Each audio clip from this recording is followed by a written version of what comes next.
Okay, we are calling to order this meeting on September 12th, 2024. Meeting is starting at 7:17 p.m. And we have myself, Sabina, Eric, and Chris present. First, we're going to review the agenda to see if we need any adjustments. First on the agenda after this will be public comment, then approving the minutes of August 20th, followed by a discussion work session about a form of the Bylaw Modernization grant for the Village Center building. Then we will have reports from our liaisons, recent events, other business, wrap up and planning for the next meeting, and adjourn. Does anyone have any suggestions to change the agenda? Is there anything we need to move around? No? Okay. I would like to just say that probably at the end of our work session, we should make room for public comment related to everything that we are about to review. So I'm just gonna ask that that be added. Do I need a motion for that? I don't really think so. No? It's, Okay. I think it's, Seems reasonable. if the board gives you a nod, I think that's fine. Okay, you're nodding. Great. All right. Okay, so those are all the adjustments we're gonna make to the agenda. So now we will move into public comment. Lacey, of the public. Please identify yourself. Two comments. One is, the town plan says that the wastewater report was gonna be done early in 2024. How do I turn the, The engineer told the select board in the 1st of June it'll be ready in 2 months. 2 months later, he said it'd be ready in 2 weeks, and it's been 5 weeks. I think it's important that the planning commission elevate its concern about the pace of this. You know, I've been reading the minutes of various other towns that are doing wastewater. The idea of this preliminary study requiring more than 2 years is ridiculous. I think it's important that the select board, and you encourage the select board to meet with the management of the engineering firm and get a date for when this thing is going to get done, and to make sure the engineering firm knows that it's not going to get any future engineering work on this project if this is the kind of pace with which they work. I just sense no concern on the part of the select board that it's taking this long. It could be that this is exactly what they want, for it to take as long as possible. And that's the case, they're getting exactly what they want. At your meeting, there was some discussion about, which is what I predicted 2 years ago. There was some talk about whether the town plan was about aspirations or had been about aspirations in the past. And I just want to say, the town plans have always been about the aspirations, designed to comfort the comfortable. They had real world impact in establishing exclusionary zoning that has designed to discourage the good life for people with more ordinary incomes.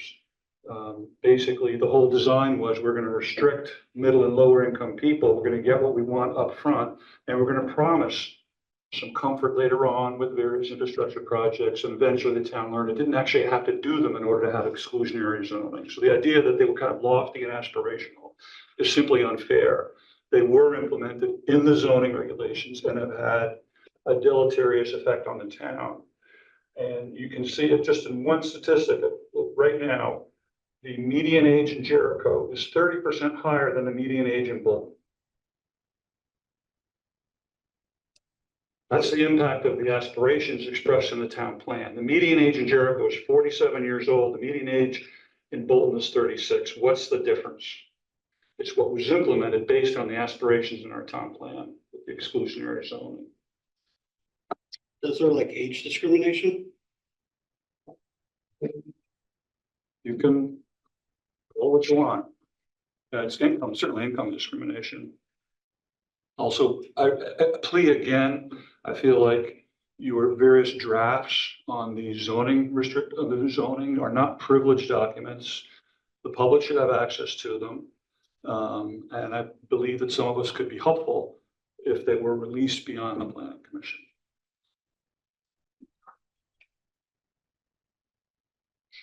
Just simply doesn't fall into privileged information as far as I'm concerned. Is there any other, is there anyone online? There are. Does anyone online have any public comment? You can unmute.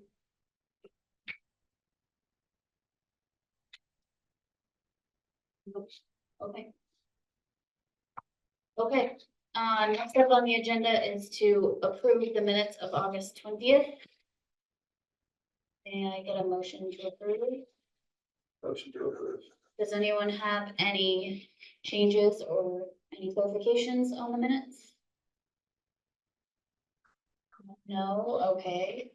Can I get a second? I'll second. Okay, all those in favor, please say aye. Aye. Aye. Thank you, Eric. Okay, unanimous. All right, now moving on to our work session, back into the BMG, the Village Center Zoning. Okay, can you remind me, Chris, where we're gonna focus right now, just for those who are listening? So I talked quickly with Susan. We've had, the first batch of documents have been circulated around. There's been comments made, on the first batch of red lines. There was a consolidation of comments through, a work session that, or working groups that the planning, certain planning commission members were involved with, that was produced and generated, I received the copy on September 9th. I was on vacation. I turned around, essentially what I did is I answered the questions, or comments, on that red line document. I believe they went on a Monday or maybe Sunday, something like that. That was really fast. Yeah, I think it was Sunday evening, or Monday evening.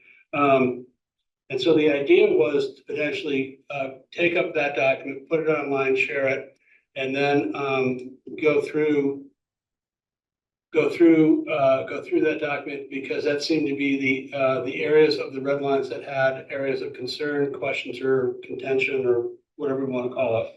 And the hope or idea is basically to wind up the first batch. So we have consensus and we can actually pass that on to David White. So he can integrate the first batch into a redraft of the regulation.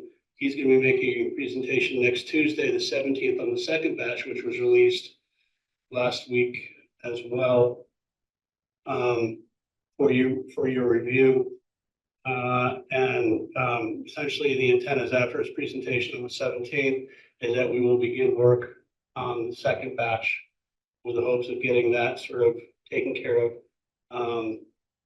in October, near the end of October, so we can maybe have a final draft to go to public hearing in the beginning part of November, and carry over to December, with hopefully it becoming regulation by calendar year. That's the tentative goal. There were, and I guess maybe we can talk about it afterwards, but there was one date is for the planning commission to meet is election night. Right. And maybe that's not a good I night think to, we already canceled that. Yeah. meeting. yeah, okay, Yeah. so nobody's told me, okay, Okay. yeah, so it was the idea of is there the intent that we need another meeting? And I talked quickly with Susan, because we weren't gonna have certain members at the board at the meeting tonight, that it made more sense to have everybody here looking at their calendar to see what was available. At that point, we anticipate on the 30th of September this month, Chris Shaheen, I believe that's how you pronounce his last name, is going to be coming on board as the new town planner.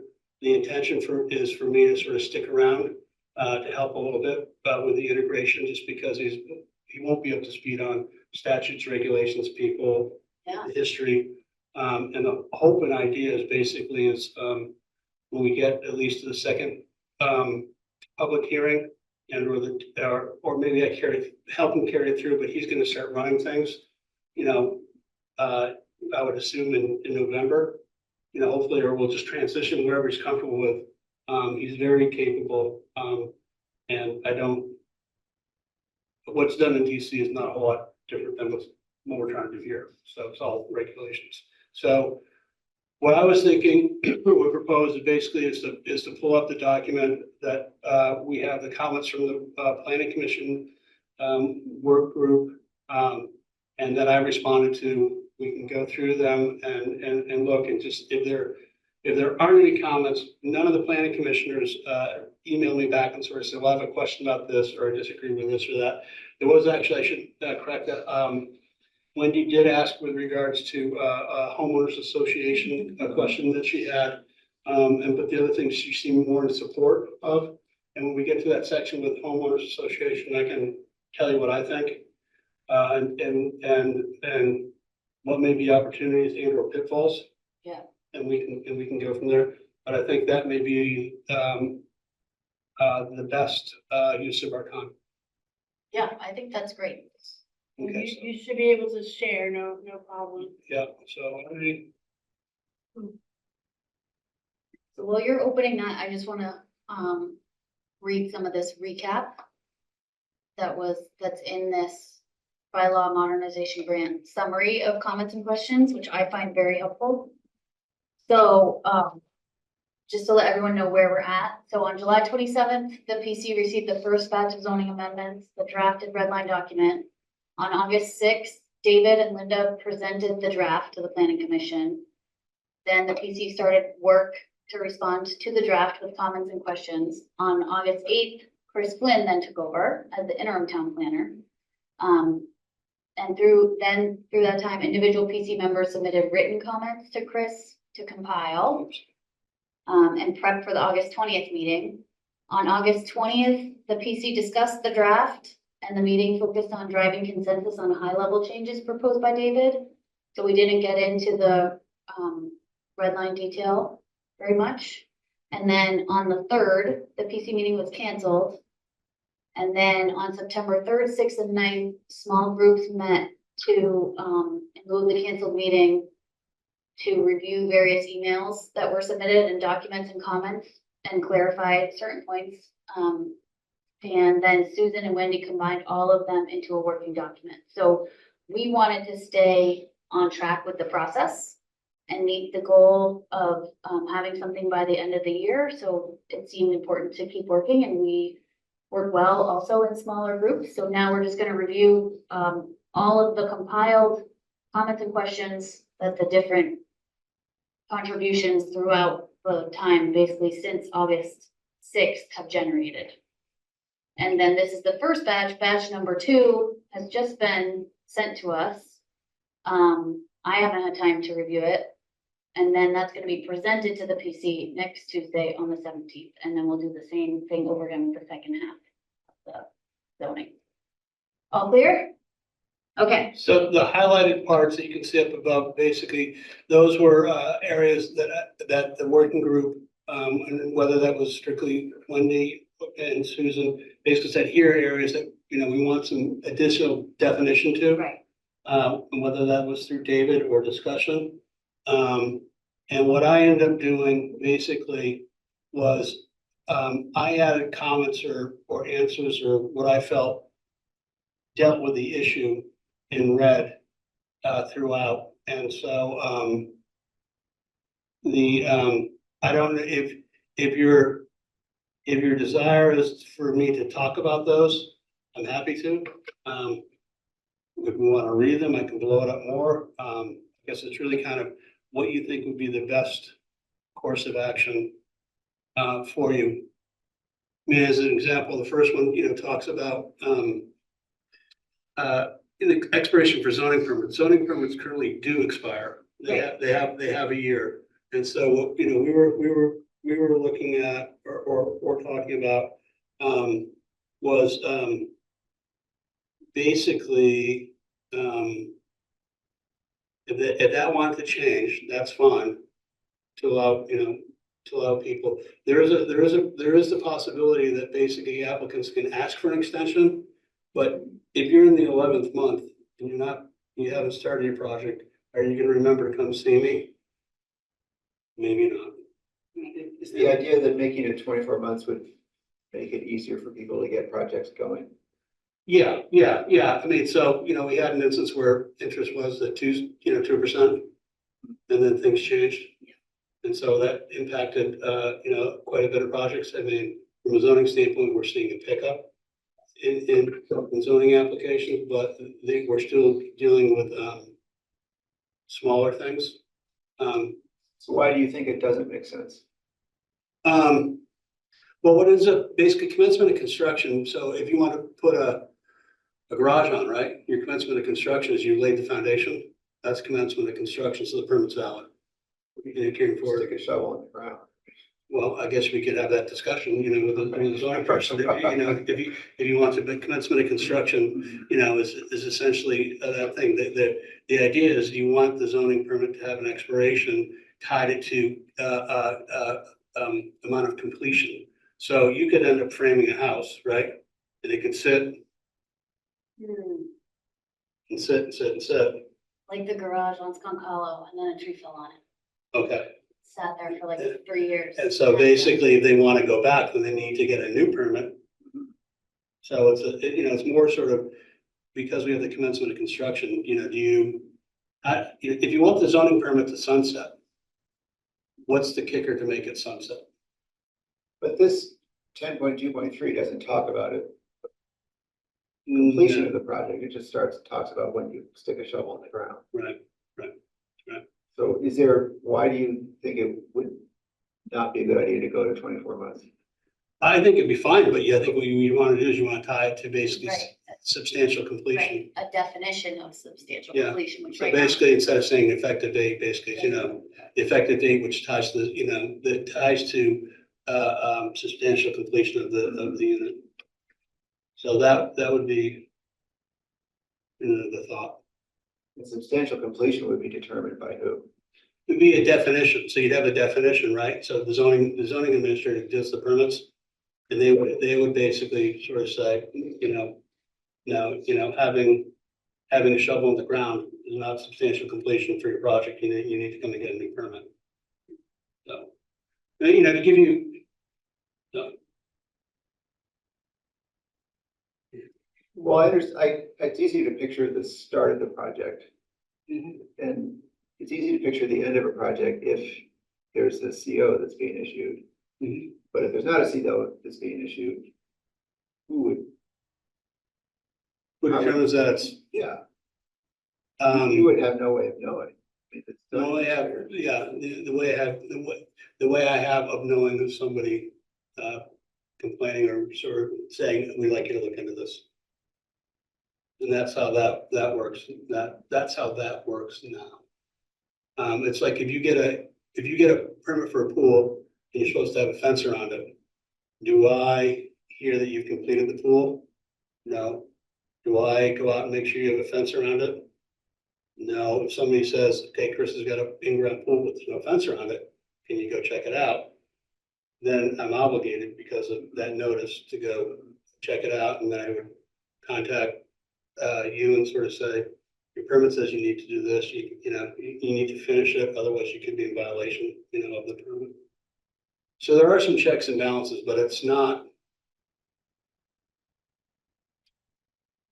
strongly enforced just because I mean, the way we end up having more enforcement is through the CO. Mhm. So if you start to build a house and you say, okay, I need a, you know, CO 3 years from now or 4 years from now, you may have to get a new permit based on what we're talking about. But there would need to be some indication in this somewhere that that's the case. I agree. I mean, you know, part of my reference was, I'm just not really sure it makes sense to try to put a limit on. And if we're going to put a limit on, then we want to tie it to something like substantial completion with a definition that says this is what substantial completion is. It's a little arbitrary, right? Because how I interpret a regulation, you interpret a regulation can be apples and oranges. That's just the nature of it. I mean, if it says a fence needs to be 6 feet, well, that's pretty damn straightforward as to what it needs to be. So it's a little bit, I mean, if need be, we can put an asterisk next to this and sort of say kind of unresolved, because we're still going to have public hearings, right? We're still going to be working on batch 2. We can still come back to things in batch 1. It may make more sense if we're questioning this, want to move on to the next, just so we get through things. Sure, but 12 months would be too fast to expect substantial completion, Okay, in my opinion. yeah. You Okay, so yeah, we could, want to asterisk it? sure. All right. Okay. So the next one is about having definitions for both commercial and non-commercial, and you're saying David White can develop a definition? Yep. Good. I think we all agree on that one.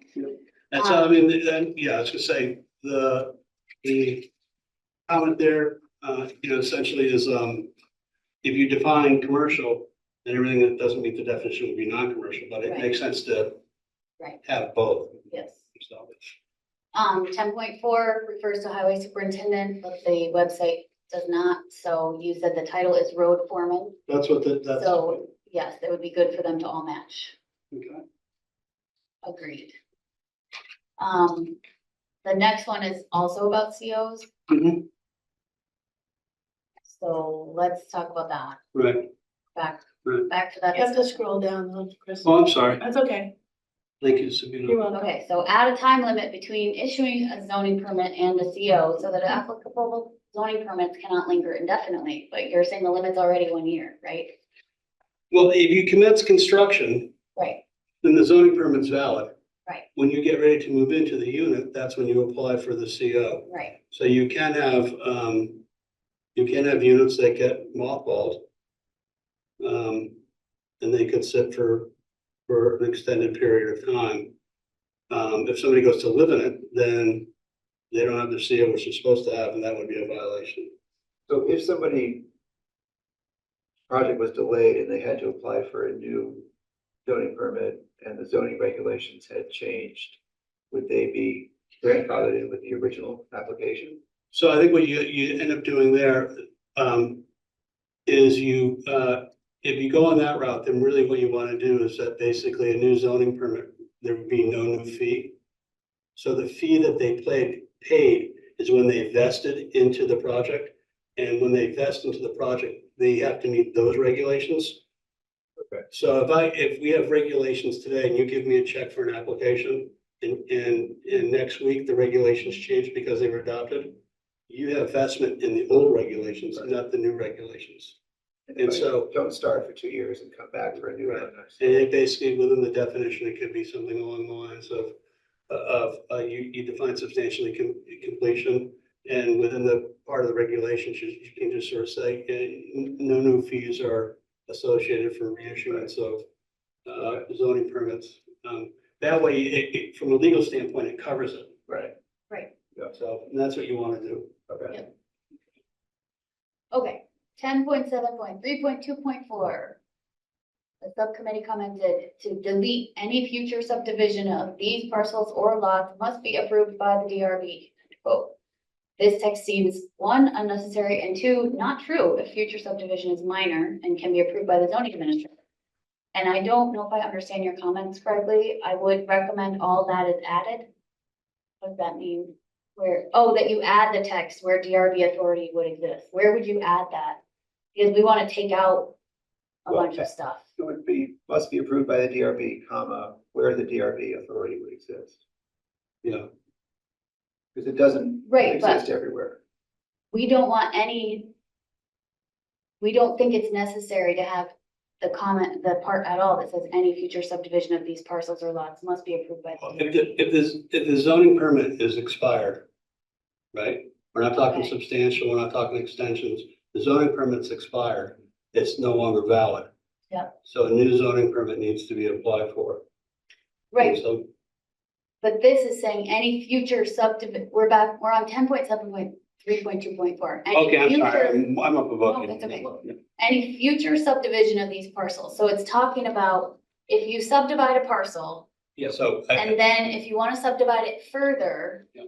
it says any future subdivision of these parcels. Actually, I think this one has to do with a boundary line adjustment is where it lives, if I So- remember correctly. I think my point is if we take any future subdivision where DRB authority exists, those parcels or lots must be, now when, It's unnecessary though. If you look at that point, it's about,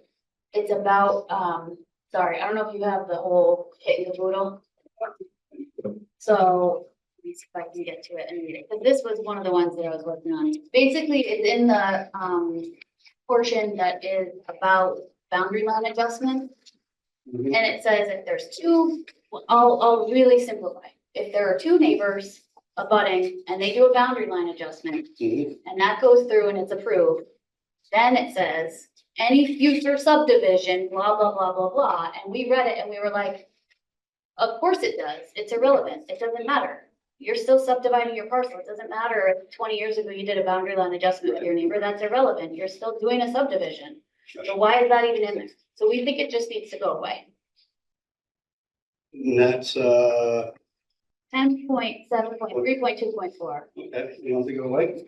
I want you to tell me if I'm misreading it, just in case. Is there, I'm not, Well, it's automatic that basically right now, so any sort of, right. within the regulations that we're Right. proposing, any subdivision is either gonna come to the zoning administrator. Exactly. So it Yeah, just seems or- silly Yeah, so to that. say, great, you should just know if you do a boundary line adjustment, that if you decide to subdivide your parcel later, you have to go through the same exact process you would have to do if you never did a boundary line adjustment. It doesn't change anything. Right, It's just extraneous. right, language. right. So we're gonna X that out. Yeah, I think that can go away. Eric, you good with that? I'll unmute. No, I'm not. I'm following what Sarah says, and I think, yeah, it's redundant. Thank you. Okay. Moving on to the next one, 10.9.5. Should it, I don't know what this note means. Should it be added to 10.9.5.3? No, it's all right, so that is part of, essentially, right now, conditional use approval has an Oh, this is the expiration, one you were talking about. Yeah. Yes. has an expiration of 180 days. So what ends up happening, you get an Yes. approval for your conditional use, you need to come in and you need to purchase your permit. Yep, that makes sense. And if you don't within 180 days, then you need to come back to get your approval reaffirmed. We've had that happen a number of times.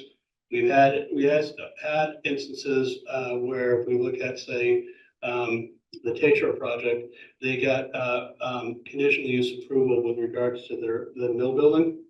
But we know that basically they're not gonna be able to pull the permit, they go through Act 250. Right. So they were able to get the DRB waive that 180 day, requirement, gave them, 2 years to purchase their conditional use with the ability for another 1 year extension, because we really had no idea. Right, how long? And so that all gets worked into a decision, which basically has standing. So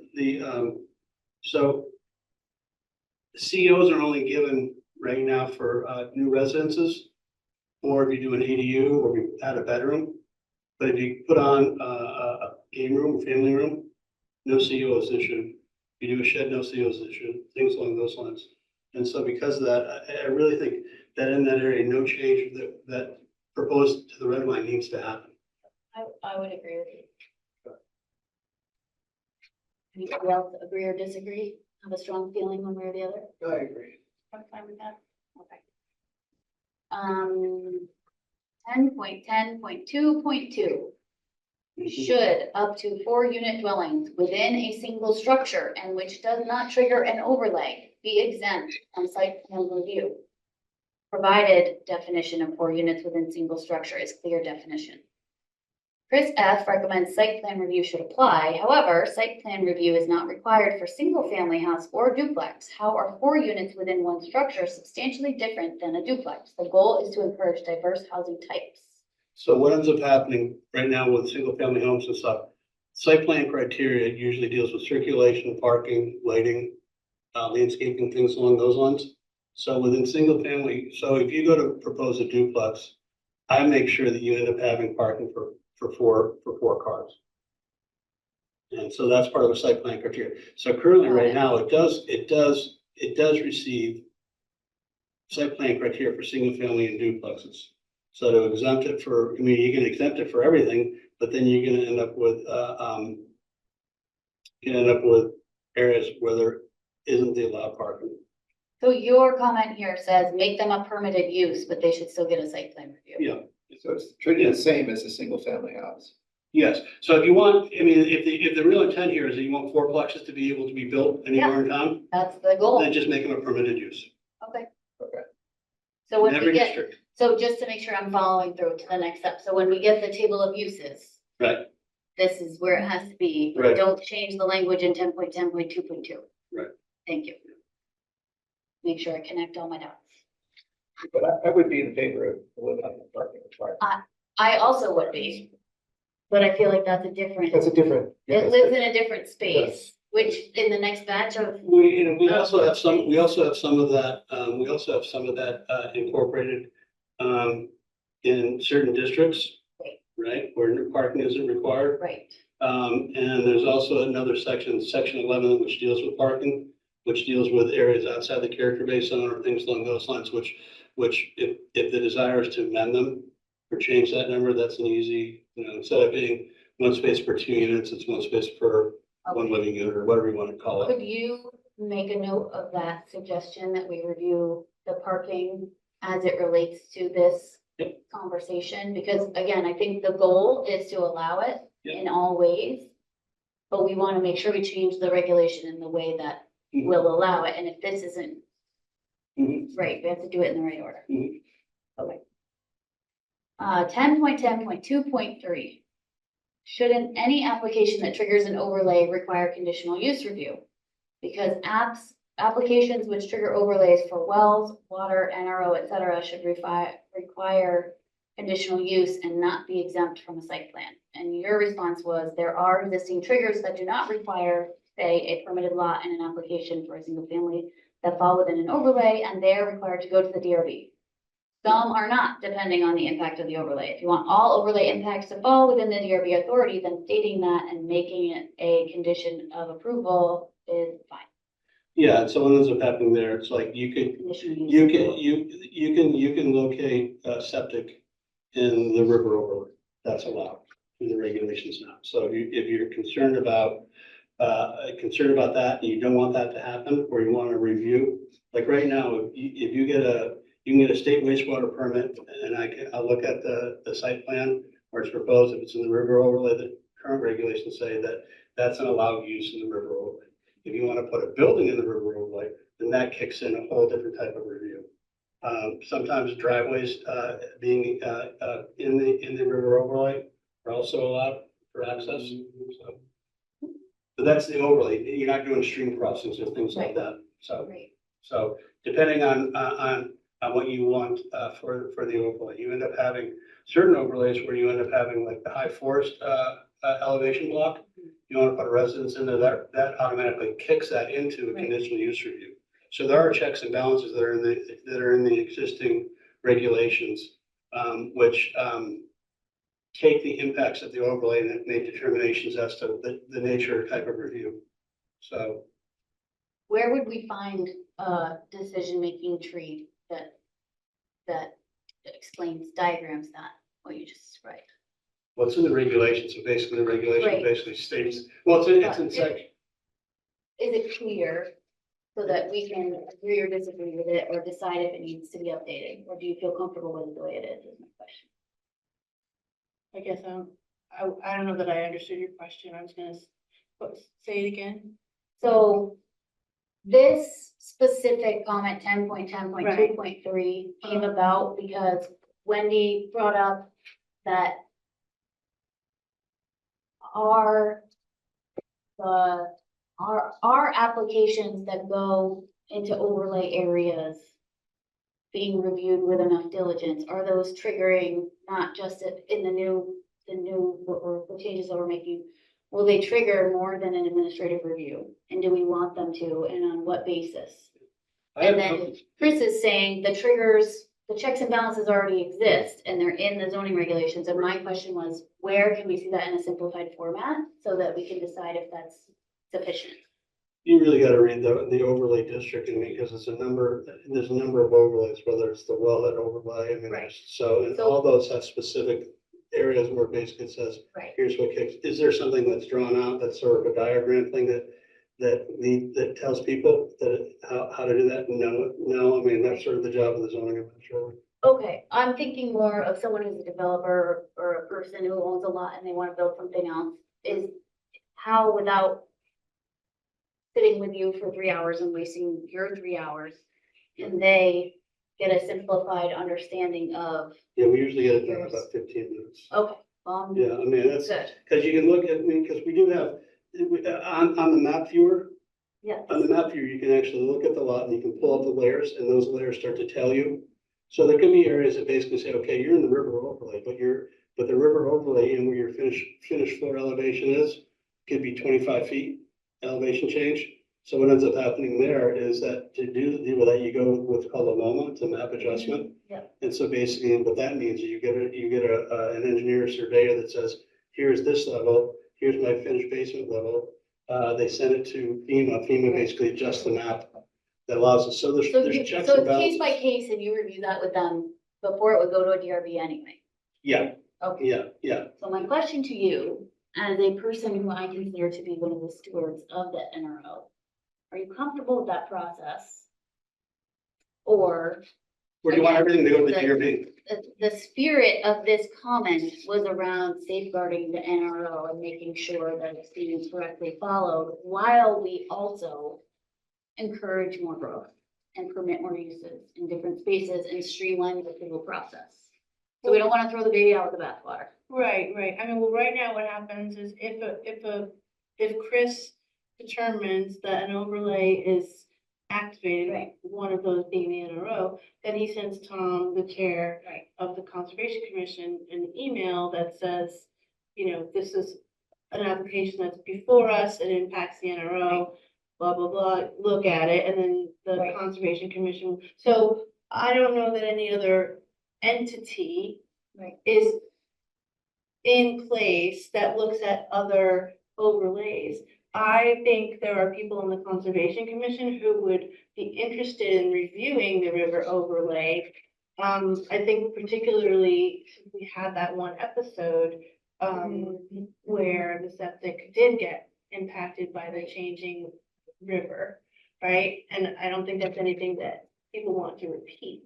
Right. So if there is a weakness in the current language, then we can maybe amend that and then make it stronger so that we don't have problems in the future. So you're referencing Bittersweet? Yeah, Yes. that was a state issued permit, right? Well, it's a state issue permit, basically, it also did receive DRB PUD approval, it was just before I got here, so I went through the, regulatory process. The way I read this regulation is anything that falls within, in an overlay should go have a conditional use approval, which means it needs to go to the DRB. So what goes on now is that if a project falls within an overlay, depending on the nature of the impact, it'll either kick into the DRB or I'll be able to administratively approve it. Because it's the nature of the impact on that Right, overlay so or buffer. you're making the decision at that point, right? It's a Mhm, subjective decision. Yeah. So my question to you, two questions. First, do you, because this is what we've talked about before, do you feel confident that when you retire from this position, someone else is going to be able to take that on in a fair and effective So much way? sharper than I am. No, I don't, it's hard, it's written in black and white, so, and so, and I think, it calls out what's allowed and not allowed. Yeah. I mean, as I've said, there are decisions that I've seen made by previous zoning administrators, and I'm not sure how they got there. Right. That's not to say that the next zoning administrator may see things that I've decided that they're like, I don't know how the hell you thought that, so it's. We all view things through yeah. our own lens. And then my other question is, you just said it's black and white, so do you feel confident that whatever decision you make is legally backable by the zoning?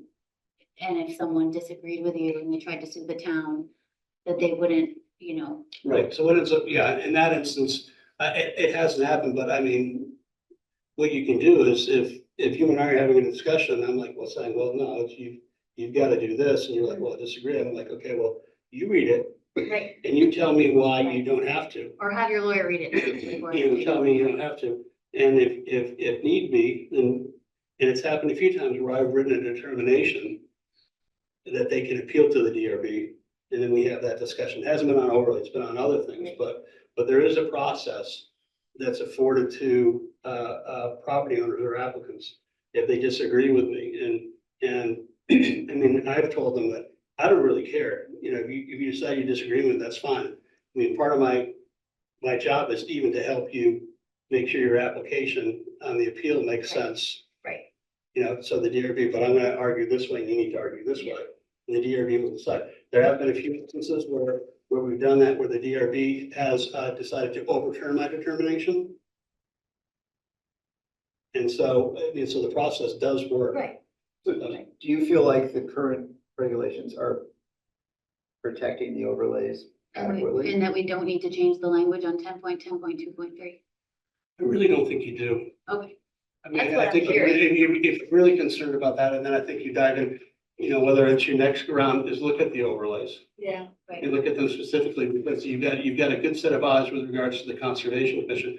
Focus here is the modernization grant. And Right. so, yes, there are overlays in the villages and the village centers and that sort of stuff, but this may not be, you may not get the biggest bang for your buck at this go round, and that may be something to look at, you know, in future regulation changes. Public confidence on this one is really important. Has big implications for housing. Yeah. Okay. Let's move on to 10.10.3.1, which is about major and minor site plan review. So in the last paragraph of this, in accordance with Act yada, yada, yada, the review and approval of minor site plans shall be constructed by the zoning administrator at the discretion of the zoning administrator or request of the applicant. Any permit application subject to site plan review can be referred to the DRB for review and approval. So. This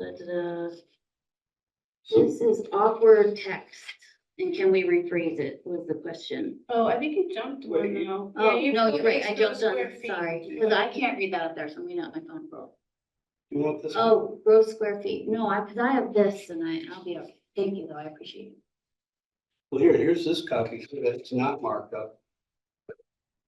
I have all my notes on this one, though. Okay. Yeah, you got better eyes than I do. No, I really don't. Okay, sorry, you're right, I skipped. So 10.10.3.1 is gross square feet clearly defined. No, there is no definition for gross square feet. If desired, one can be incorporated. That seems like, Doesn't seem like a confusing issue to me, but. No, I'm just saying, I'm just calling out that if you want to do that, then let's get a definition for a gross square feet. So it's clear. We've got, Sure. I mean, yeah, how would you misinterpret? I know, that's what I'm trying to figure out. It seems pretty obvious to me what gross square foot means, but. yeah, the only way it gets, you know, is it interior walls, is it exterior walls, you know, our patios, it gets, you know. So right now, because what I do is when I see something like gross square feet, I'm not gonna pretend that I totally know what it is. So I want to go to the definition and look at what the definition says it is. Okay, so yeah, Give me a let's guide. add a definition. I like that, whether it's interior walls, exterior walls, patios, good point. Obviously, I just assumed it was interior walls, and no patios, Well, it depends on what you're using it for. right? Patios would count for lot coverage, but they wouldn't count for Right. building. Yeah, yeah, and if you do lot coverage, then you may exempt, you know, patios or decks because they're Right. raised or. Okay. And then it says amount of impervious surface created above or below a certain number, this would fall into lot coverage. And does not require any waivers or variances, and you're saying you would remove the variances. Yeah, variances, there's 5 criteria for variances. You need to meet all 5 criteria. It's very hard to meet the criteria. If you want to build a 20 by 20 foot deck and you're going to encroach on something, and you're so, well, I'm just going to get a variance. Well, one of the questions is, well, can you build the deck so you can meet the rules? Well, yeah, I can build a 10 by 10, but I don't want them. Well, you haven't, you know, because you can, then that's what you're stuck with. The board's not going to give you. And so I'm always hesitant to basically just have hanging out there variances. There's a section in the regulations, section 12, that talks to variances. People have that affordability for anything they want to go for. I think since I've been here, we've had maybe 2, if not 3 variance requests. They've all been denied. Yeah. I mean, I tell people that come in, I'm like, I don't think you've got a really good case. If you Yeah. want to apply for it, that's fine, Right. but I don't think you're gonna get approval. My recommendation would be to do X, Y, or Z. So just taking that, I just don't want, when I see, does not require any variances, I just, I don't like seeing those things, so I'm like, just Don't get rid of even it. suggest, it. Okay. So again, the ask here is to add more to qualify for a minor site plan review. Lot coverage above or below a certain percent. Is there a percent that you would recommend? Well, no, I wouldn't, but obviously, when, there's certain densities with each zoning district, basically your coverage just changes. So in the village center district, village district, maybe low density residential, you have a higher coverage rate because you want infill, you want more denser development or things along those lines. So do you think that we need to add things to qualify for a minor site plan review, or do you think that the gross square foot once defined is adequate? I think it's, I think in general, trying to make things simpler. Yes, not more complicated. you don't want to add different checks. Okay, I gotta check this, and I gotta check this, I gotta check this. So could we agree that it's adequate if we define gross square feet? Right, so basically then the other bullet points we just get rid of. Yes. Okay. Okay, Eric, you good with that? thumbs up. Okay, sorry, now to the one that I read before. Mm. So they're asking for a rephrasing Can in you scroll accordance, this down, Chris? Oh, I'm sorry, yeah. Okay. in accordance with the act, the zoning administrator shall conduct the review and approval of minor site plans. Yeah, this is,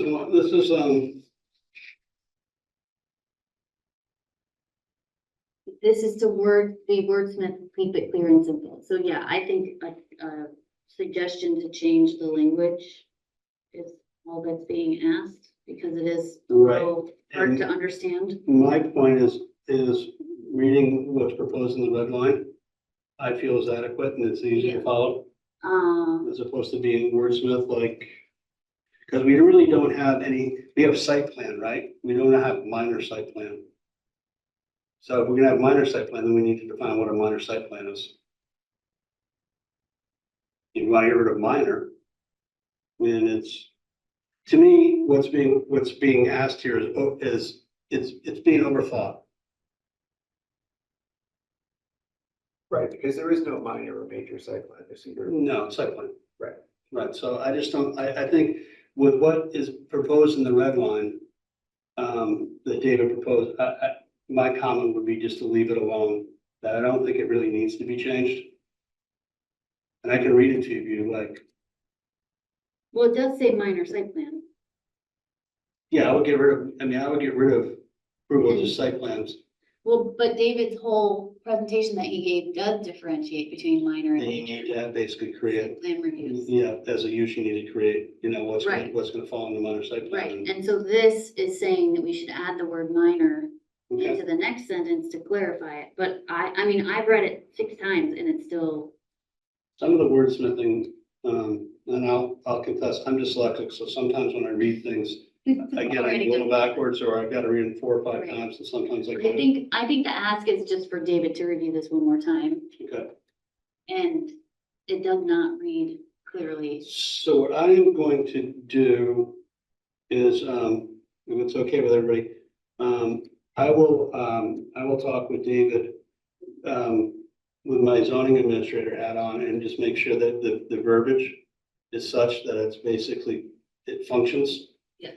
No, I mean, David's been at this a very long time. He's been a planner. He really hasn't been on the enforcement end of things, applying. So there's a little, I mean, there's some, Yes, that's a win for us, Chris. So why are we using minor and major site plans? Why do we need that distinction? my comment to Dave is, well, I mean, just keep it site plan. We don't have any, it's just, and so he may come back with his proposal, removing minor. Yeah.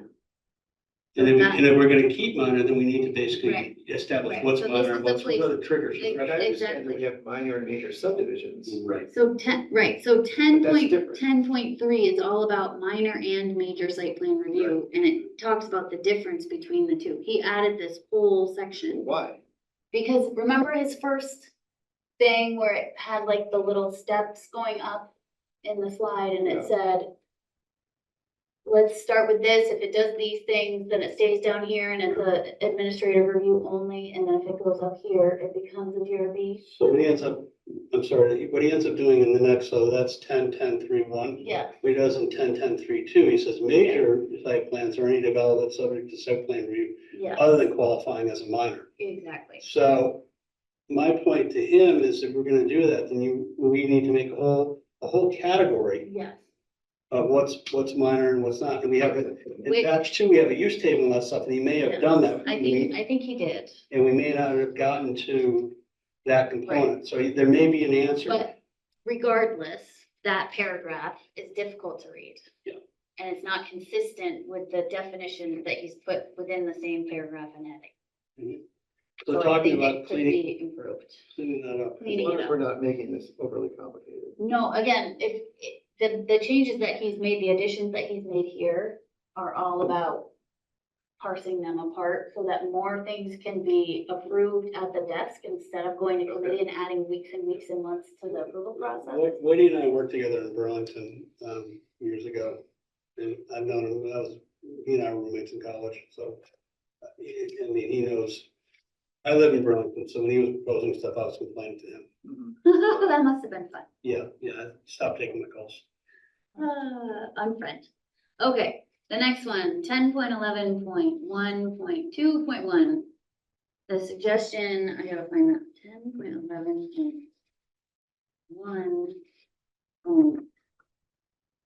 10.11.1.2.1. Okay, so dimensional waivers, and this is in the dimensional waiver section. The proposed project will not have an undue adverse effect on the following.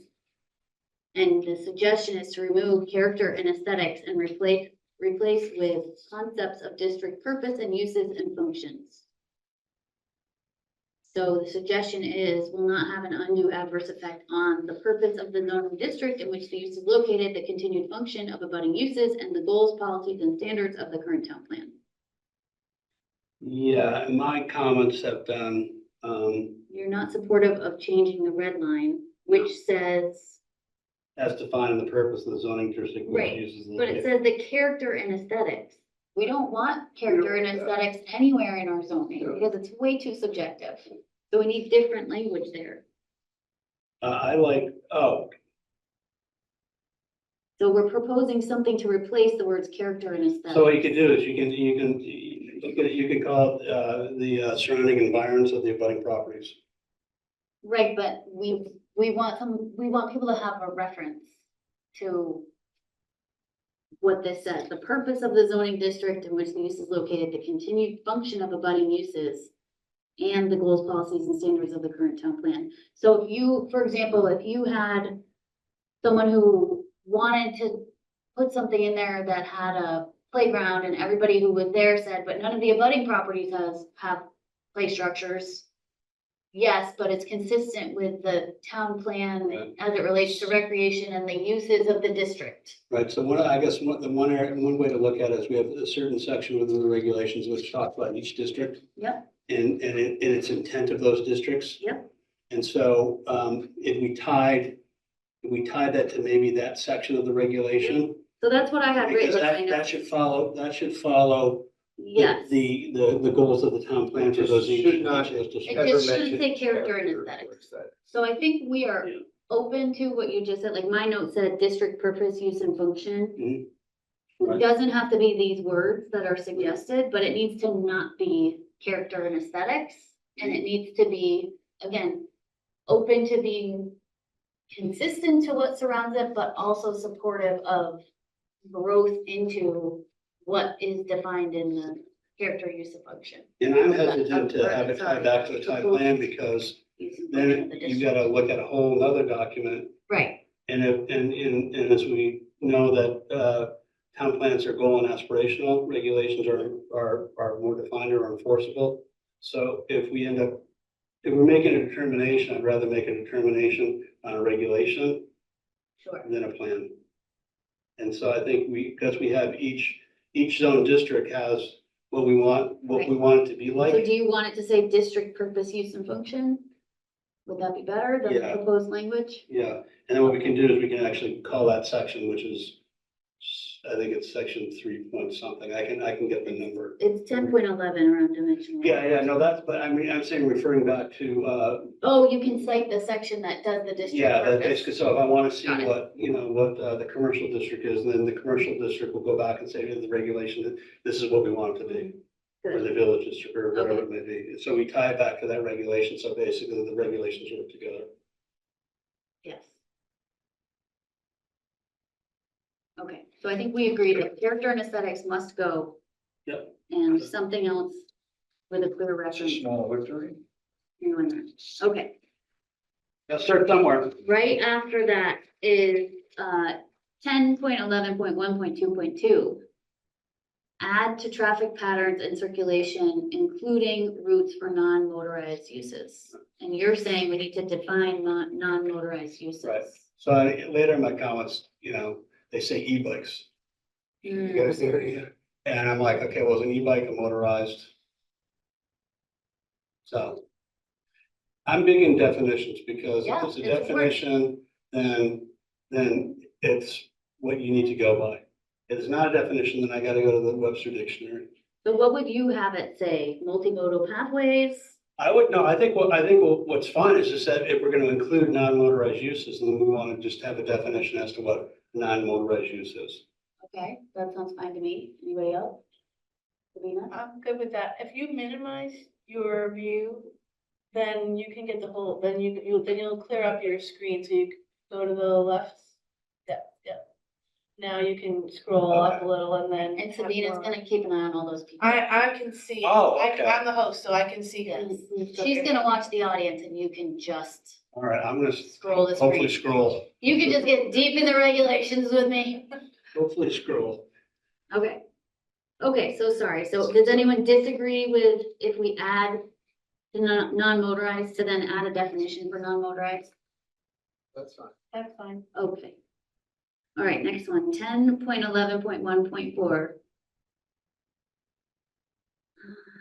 11.1.4, okay, the property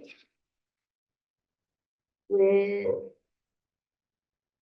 Property. otherwise be developed consistent to the purpose of this ordinance, the intent of the zoning district, and the intent and purpose of the section that the relief is being sought in all other applicable standards. Again, this is in dimensional waivers. So, I'm saying kind of get rid of it, just because right now, if with regards to well shields, sewer shields, things along those lines, those are state mandated. We have no authority with regards to, we have no authority, with, being able, I mean, it's a state law that basically regulates. And I'm just not sure, I mean, because they're calling out drilled wells. So that was sort of my focus is like, well, if that's, I don't think we really need it. so it's been added in here, David added it in. Mhm. And they are saying that we shouldn't delete it. I think one of your comments said it Yeah, could be deleted, that it's extraneous. yeah. They're saying we're not just because of these reasons. I mean, we're not gonna be able to give, the DRB or me cannot give a waiver with regards to well location. Right. Because That's not we don't, within your we don't, purview, it's a we state don't permit. regulate those Okay, things. so that And so- example isn't material. Yeah, and Okay. so usually, when you go for dimensional waivers, you're going to the DRB. Right. And it gets to a certain point where basically the DRB, you've got criteria that the applicant needs to meet. This can be a criteria. To me, it's a little wonky, just the way it's written. But So maybe we could just, ask David why he added it. okay. Because we're not mind readers, we don't know why he added that one, because between us, the example that they gave of why it shouldn't be deleted, it doesn't hold water, get it? It's a well, okay. Sorry, looking for humor. Okay. What's next? 10.12.3.1. 10.11 is where my pages run out, I gotta go to my next. So my comment there was regarding, I mean, we talked about the overlay district previously.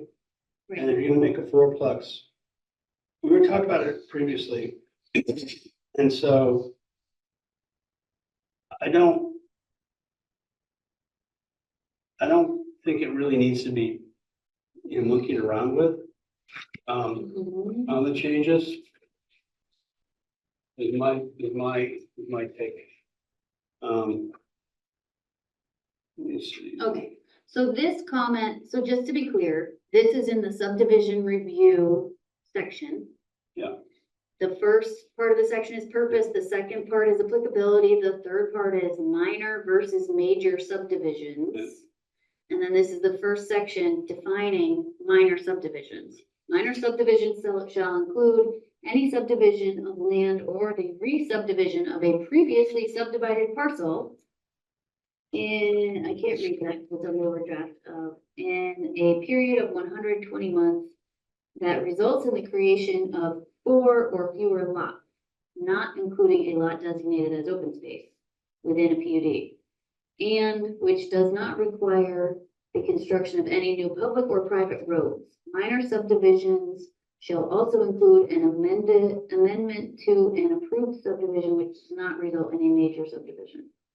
So we're back to the minor major subdivision thing. So So what they're saying basically is, this says 4 or fewer, this says 4, 4 or fewer lots. right? And the other one basically, I guess their comment is basically, in the subtext, it says fewer than 5. Yes, they're asking for the language to be changed so it's consistent Right, yeah, and does not involve land located within an overlay district. right. And my point was that we kind of we previously talked about Right. development in the overlay district, so. We did, but we haven't gotten to this comment yet. Right. So I agree that I don't think that needs to be added. Okay.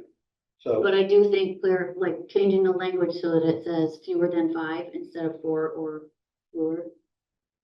okay, you want fewer than 5 and then we'll get rid of 4 or fewer? Yes, Okay, just because that's consistent with the rest of the document. okay, all right, yeah, Okay, Yeah. next one. Same section, also shall be reviewed and receive final review approval by the zoning administrator. It's confusing text. Seems this phrase elsewhere is simply reviewed and approved. so then it continues on down, it just talks that it should be reviewed and receives approval Yeah. from, the zoning administrator, it references this section. And basically, it's got, the one thing that's a little weird in there is that, at the discretion of the zoning administrator or the request of the applicant, any permit application subject to minor subdivision can be referred to the DRB. So as an applicant, you can refer to the DRB. If I have discretion to refer to the DRB. And so I'm usually not a big fan of discretion. I just think it can get people in trouble. And so, I've been a little hesitant to that. If you're gonna give me the authority to do a minor, for 4 lots or fewer, or less than 5, fewer than 5, get rid of the discretion. You're I rolling, agree. you're I'm rolling not the sure why dice. David added that. And so basically, if you're in an overlay or whatever, you have those impacts, there's some checks and balances that are in place there that basically sort of say, okay, well, I'm sorry, you're in the high elevation block, and that automatically needs to kick you to conditional use. Right, and it's like you described before, if an applicant doesn't like your answer and they want a DRB review, they can do that, right? They can Yeah, petition for that, I'm not sure that yes, they can. so. And, so why they would This says request. at the discretion of the zoning administrator or request of the applicant, any permit, blah, blah, blah, Yeah. DRB. Okay, so I think Yeah, we yeah. can take that out, The discretion, yeah. and then this says that the language could just be changed to reviewed and approved. So instead of shall be reviewed and receive final review approval, so just reviewed and approved. Yes. Again, so it's consistent. One thing you guys probably know, but when it says shall, it's mandatory. Right. So, sometimes shall works really well. Sometimes shall defeats the purpose of what you want to achieve. So, Okay. 10.12.3.2. We want to make that consistent, this one's about major subdivisions. We Mhm. want to make it consistent with the text in the site plan section. Instead of rejecting all the reasons, just say if it's not minor, it's major. And Um, then the PC should review with minor division, subdivision versus major subdivision criteria. so to give you, So there's basically this whole paragraph about it, and we're like, that is silly. Just say if it's not 10.12.3.1, it's a major. right, and so. Moving on. So as the administrator of the rules and things like that, I think as it's written, with the proposed changes is what it should be, because you have kickers in there, so if you get a preliminary approval, you've got 12 months to basically come in for final. If you don't, then you need to come back to the DRB for reaffirmation of the approval, or you can get extensions. We do have an instance where we have an applicant who basically is coming back 18 months after their preliminary. And so they're gonna receive a preliminary review again. And I think it offers the right checks and balances. I think because it's subdivision, that the last part where it starts tying in the PUD review, I would opt to get rid of the PUD review, because there's PUD review already Right, listed or proposed. right. And so that's, I think as written or proposed, I think it's fine, and I would just, the last sentence that basically starts, shall require friendly review of the section for those projects outside the village of the PUD pursuant to, here's, But again, why do we need that whole paragraph? I think you want the whole paragraph, because basically it says, The that, 120 months. part. yeah, 120 month, You know, 120 months. what? I mean.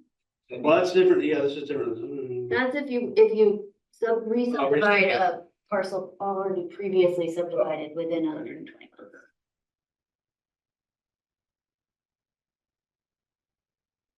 You're basically triggering a second phase, so it should be considered a major.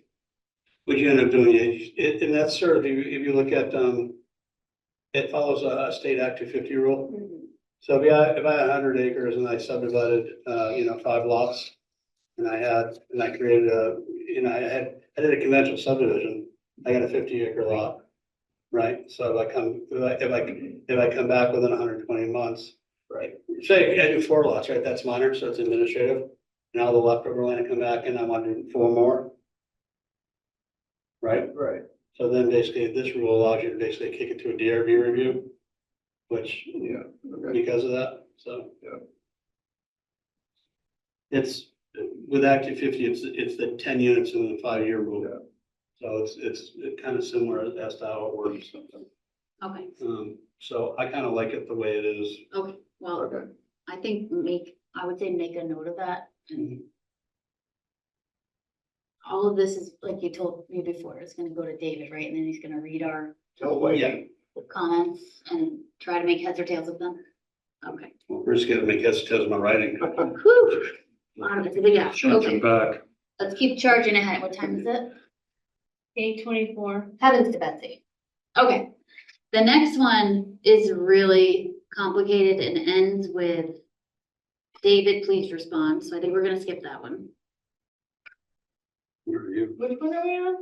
Did I skip? Good point. We finished up You finished up 10, 12, 3, 2. right now. Okay, And then there's 10, 12, 4, 2, right. and there's 2 parts of it, and they're very long. Okay, so we need to scroll a little bit. Yeah, so Yeah, you need to sorry. scroll. Okay. Okay, Yeah. so let's go to 10.12.7.3. So my 10, 12. Which is in the section about Conceptual plans. conceptual plan reviews. And this says the conceptual plan shall indicate future uses and a bunch of other things. And then I don't know where this question comes from. Why delete phasing? I don't see any red line in this that deletes anything. So conceptual plan review Yeah. is much like sketch plan review. Right. That's where we see it. So there's really there's no formal decision being made. Yep. Sort of an advisory, Yep. advisory opportunity that basically gets discussed to the applicants. The board, usually what they'll say is, okay, if you were to come forward, we'd like to see this in the. This is mislabeled. It's in section 10.12.8 now, and it was I crossed can't out. find It's it. the old, it's the old it's old 10.12.7.3, not new 10.12.7.3. No. This is in the preliminary plat review. Oh. He's removed the review process and the phasing. And the question is, why delete phasing? And you said maybe because there are no public facilities, water. Yeah, that doesn't make any sense. No. Yeah. Okay, so why would we delete the phasing from a preliminary plat review? Well, that's where you want it to be. You wouldn't. Yeah, so I think that's a David question. Okay.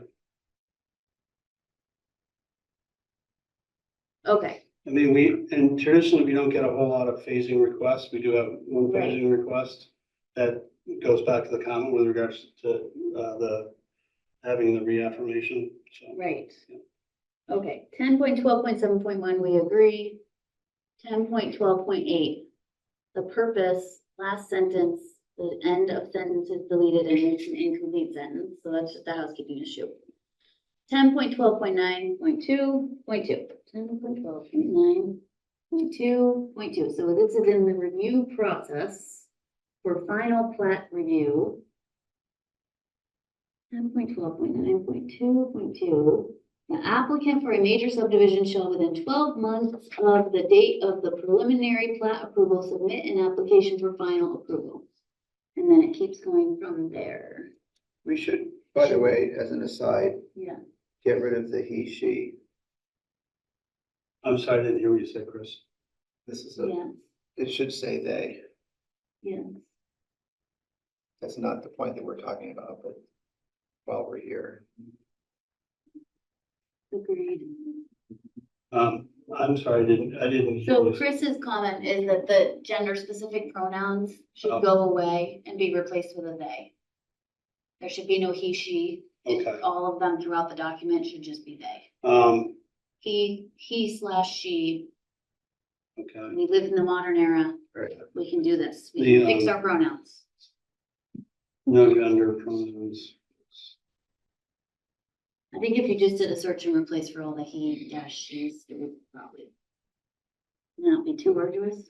Yeah, I never picked up on that. This is the section that I think should remain. I think it's an important section. I think I don't have any idea why it wants to be removed or being proposed to be removed. No, I think they're asking, I'm Does it belong? on point one, I'm sorry. yeah, no, they're asking, do you keep it here or have one place table for all expirations? So there are different spaces within the document that reference expirations. And it gets confusing, it's sort of the gist of this. Right, and as administrator of the rules, Yeah. it's not confusing. Great, I like that From an answer. operational standpoint, because you've got different, Okay. you have different reviews, different approvals So- that have different timings to them. Right, and then, so if you could make it, instead of the red stuff that you have there, if you could say what you just said, which is that it's not confusing to the zoning administrator and we don't need a table. Yep. First comment, then it says, also, this text mentions phasing may be a requirement, but the phasing was proposed to be deleted, but we said we should keep the phasing. So that's consistent with what we already said. Phasing is an option for developers Right. to look into use, and some use it appropriately, some use it questionably. Right, Um, okay. So that was a two-part, saying we don't need them all in a table, and the phasing question is a good question because it's referenced here, and if you take it out in the earlier part, that makes no sense. And we're talking about 10.12.9.2.2. You got it. Got it. Okay. 10.12.9.4.3. So 10.12.9.4 is about legal documents. In section 3, here's the good one. 10.12.9.4.3 bylaws, articles of incorporation or covenants of any HOA, declaration or condominium, or other applicable legal agreements, homeowners association responsibility, mandatory membership and liable assessment power shall be provided for by the homeowner association documents and individual deed. The association shall have the insurance, yada, yada, yada, yada. Okay, so the PC is interested to prevent exclusionary residential neighborhoods, suggesting to add this text. HOA covenants which restrict a residential use that is permitted by the Jericho Land Use and Development Regulations shall not be approved as HOA subdivision PUD and legal documents in Jericho. So you said, and then it goes on from there. You said nice intent, but I don't think it would be legal to sit or stand up in court because it is a document governing a private group. And it Yeah, overreach. I know the desire and the intent with regards to, people's comments and potential motions towards HOAs and how they run and rule and things along those They're lines. exclusionary. But in theory, you could have a really big HOA that was the entire town. So we have now. Well, in theory, we could all Bolted. love all our rules too, but I mean, so my point is that I think You think Yeah. legally it's a big, I don't think, I guess the question is that instead of us thinking, why don't I ask the town attorney, yes. that Please. because we're spending a lot of time on something that we may have no bite at the apple Yeah. at. So if you can please ask the town attorney, is there any way for us to affect change in this area and not allow for exclusionary practices within an HOA? I'm gonna phrase it differently. I'm gonna say, can the town develop rules and regulations, that basically, govern HOAs and direct them in intended ways? Well, No, that's not what you're asking. No, that's what I am asking, Chuck. What we really want. That's is not the for question. HOAs, what we really want is for the HOAs to be abiding by the same rules as the Right. entire town. As the zoning within the town, which allow for permitted uses, and they are not allowing for What are they not? accessory dwellings. They would say only They're- single families. Right, so state law automatically allows for that, so an HOA no longer governs that ability to exempt. But they can put that in their documents. They can put a covenant in there that says you can't store your boat in the yard, you can't have a fence, and you can't have an ADU, and you can't have an ADU. Yep. So are they allowed to put that in their charters or not?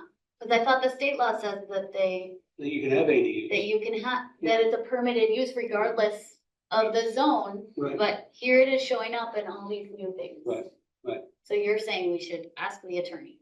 I would say ask the attorney, and so you get me, if, Let me ask you a different question. If you are the zoning administrator and someone brings forth a new Right. development that has HOA documents that do not allow for all the things that we just said, are you gonna redline and give it back to them and say the state says so you what, can't no, do this? what ends up happening basically is I'll look at them, I'll send them to, the town attorney for review. Mhm. And then basically I'll end up having that question, it's like, state law allows ADUs.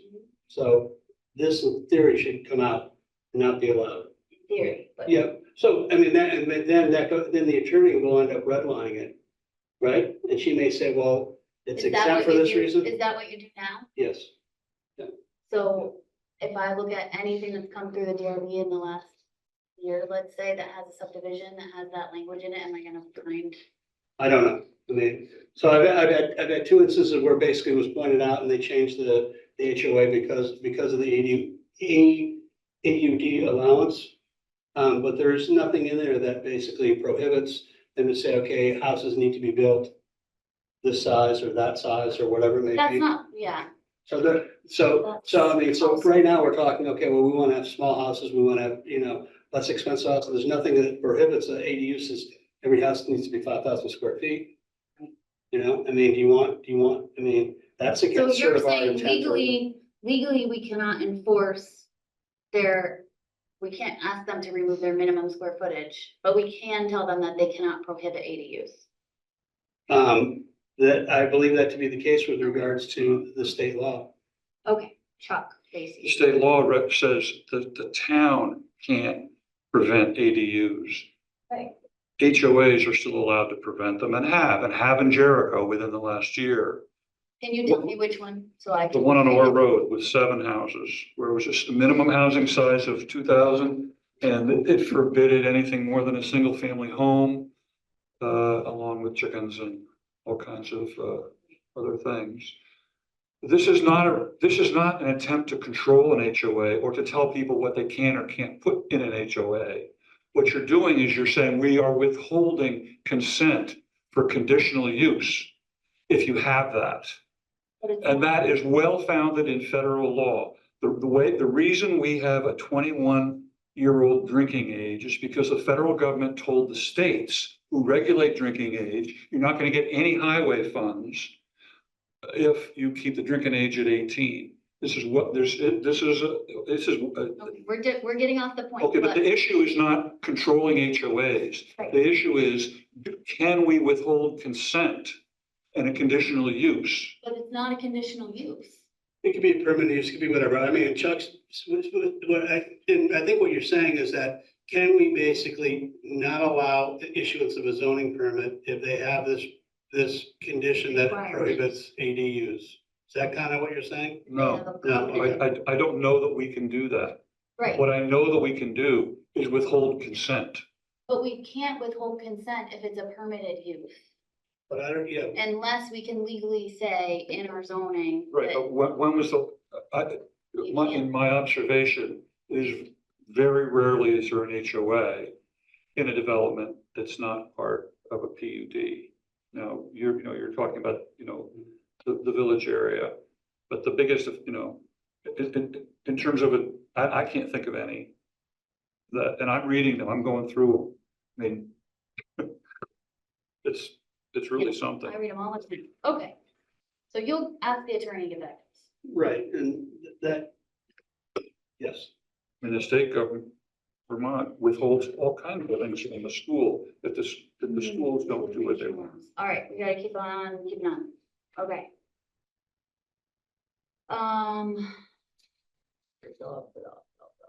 Ten point 13.2 and 10.13.2.1 and 10.13.2.2. Keep it simple. Oh, yes, I remember this one.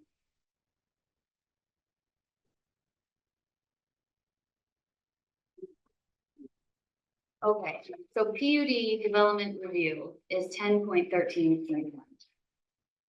10.13.2 is applicability within the section. I'm sorry, 10.13 is PUDs. 10.13.2 is applicability of PUDs. PUDs are encouraged, and then there's a bunch of different language. And then it's really convoluted. So the suggestion is within these 3 bullets to change it to this language. Because the language that was in there makes no sense at all. So you said this is fine, it just needs to be defined. So I think if we kick that over to David, he'll tell us what we're missing in definitions, right? Yeah, or, cleaning it up, Right. yeah. But the suggestion is that it's way too, doesn't make any sense as it's written, it's too many words. And we end up,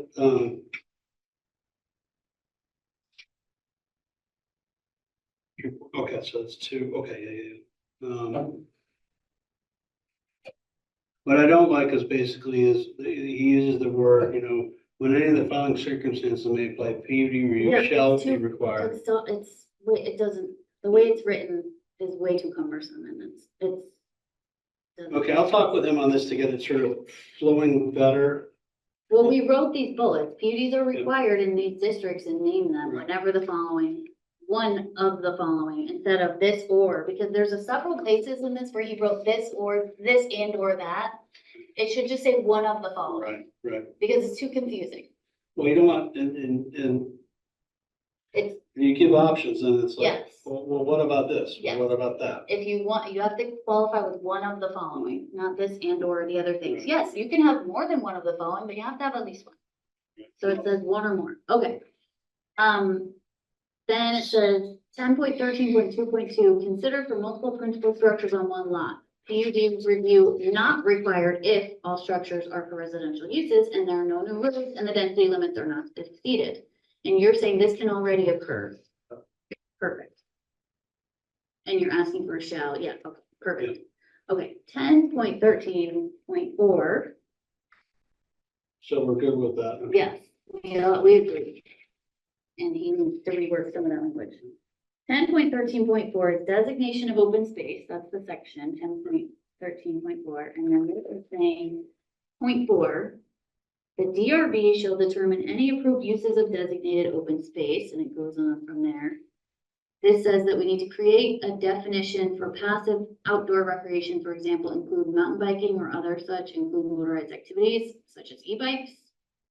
So your comment about this is where you wrote, wouldn't an e-bike be motorized transportation? Right, so I mean, so do we, if you're gonna say we want non-motorized, and you include e-bike, I mean, is that, So I think the point is David or someone else needs to propose a definition. okay? Because right now this is saying you can do something, but there's no definition defining what And that in is. reality, it's a little bit nitpicky because am I gonna find a PUD in violation that Chris is out there on his e-bike? Chris does spend a lot of time with Probably- e-bike. Probably not, but it's, okay, fine. 10.13.7.2, use positive, not negative language. Instead of saying allows no more than 2 units, say allows up to. You skipped one, Sarah. I did, oh, sorry. Yeah. You're right, 10.13.7.1 and 2. The text needs to be clear when it's lots or units and how density bonuses are calculated. You have to refer to and align with those certain sections. Density needs to update how to calculate single structure and with multiple dwellings. So in this instance, there are certain aspects within the PUD regulations that David's proposed. Right. And my curiosity, some of them, especially like this, it's in conflict. Right now, our main regulations say this is how you calculate density. Yes. And this is, he's talking about density and we're not, Right, that section of the regulation is not in play. Right. So I think that basically, well, you have an opportunity here to say we want these uses, everything, and then when this gets approved, then you guys jump into, okay, how you change the density, how density is calculated changes. yes, and also, And that will match your use table, that will match yeah, the intent, that will match all those other parts and pieces. yeah. So I And think, I think one of our questions is that this language also says residential unit. It doesn't say dwellings. It doesn't say multi-unit dwellings or Right. 4 or less unit dwellings, right, so you, so like. structures. Yeah, my point was that, we look at, you could say a fourplex structure, right? Okay, well, that's 4 units in the structure, but when we calculate density and that sort of stuff, we look at the actual units. Right. So that building would be 4 units, so that would, you'd use 4 as what you Right. calculate how density gets applied. And so it needs to be a little bit cleaner up, but we look a little further down, I think this whole section that he's got is a bit of a mess. I agree, and there's a lot of notes about it, about should it live in, is it in the wrong place? So I think if you just take all these notes to him, that would make more sense than us Right, and talking through it. part of me is like, you're taking the modernization grant and it's for the village center district, the village districts primarily. Those districts, you're exempting You're- the use of PUDs. PUDs, So why are we talking about PUDs in this grant form? And it may Yeah, not really be applicable It's because, a little bit of scope creep. for sure. Yeah. Yes. and it's not, I think the intent is good and Yes. everything, but it may not be applicable at this point in time because it may be more of an overreach or just more to comprehend because you're affecting a lot more areas, especially in an area that you're supposedly developing, that you can't even do them in. So, Okay, so go through that. Okay, 10.13.8 about density bonuses. Mhm.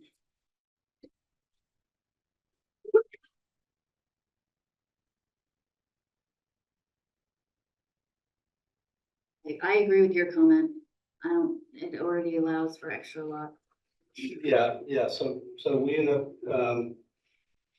you can end up having a PUD that's one lot that has a number of units through density, you can get a bonus and you end up putting units on. You can do a PUD with lots, and you can actually get a density bonus. Or lots to put a unit on, so, David didn't touch density bonus at all. I'm not sure that I would, bother at this point, even since we're questioning, PUD use, anyhow. Okay, 10.13.9.6. Do not delete subject to conditional use review, as conditional use will only apply to uses that are subject to conditional use. And you said either way is fine. Yeah, I'm kind of indifferent with regard to their comment.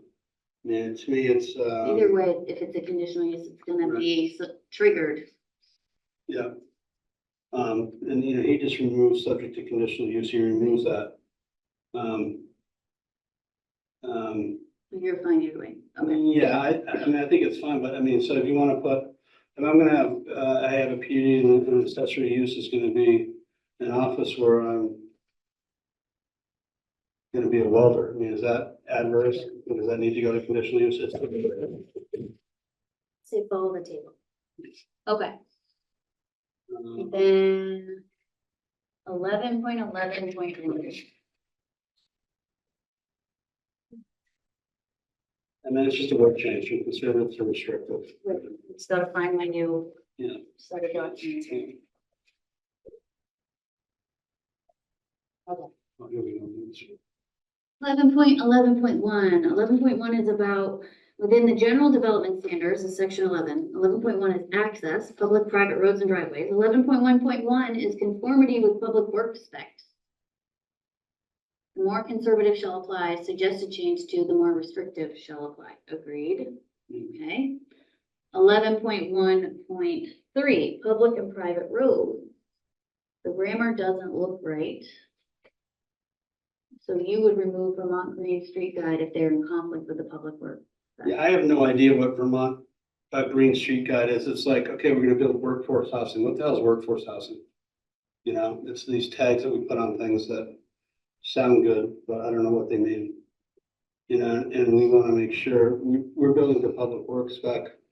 And maybe the public, if you wanna adopt, Vermont Green Street Guide, then you wanna put it in the public works spec, because that's where all the roads are, not the regulation. Okay, so you're proposing move whatever Vermont Green Streets Guide to public works spec if we're gonna use it. Right. And the public works spec is in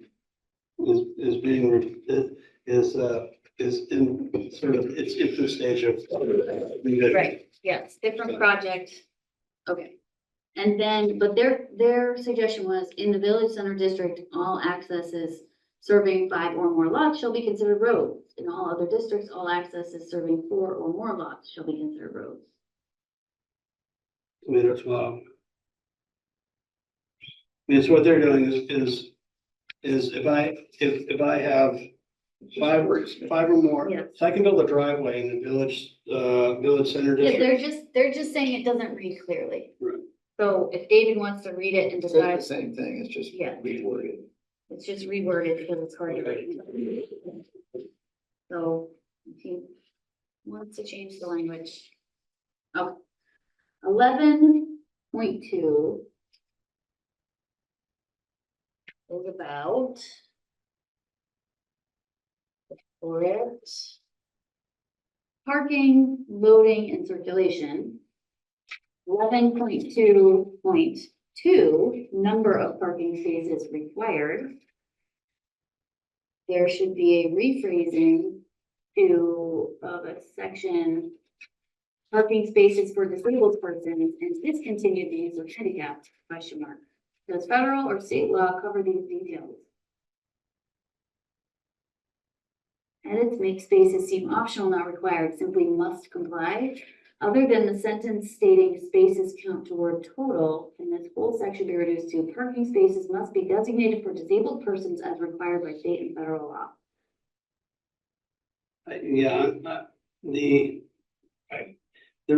So am I correct in their comment is that they're looking for the proposed, 11.2.2 handicap spaces, they're looking Yeah. for it to be reworded? Yes. Okay, because the wording here is outdated. okay, okay. And I think that's my point was fine, you know, let's get finished language there. Yes, so David could work on that Okay. language. Okay. 11.2.3 is standards. We don't discuss the idea of just eliminating parking requirements. Sure. You tell me. Can we just eliminate parking requirements? Aside from. Well, disabled requirements. I guess my question there is you live in a commuter, drive-through town, you know, and so you're gonna have nothing, you are gonna have cars, and you wanna accommodate them or not accommodate them. I mean, I don't really care. I think that the market, people are gonna generally build the parking that they need. And that if by, the required parking is almost always more than somebody needs. Yeah, And they yeah. get seas of pavement. Like, no, They're just.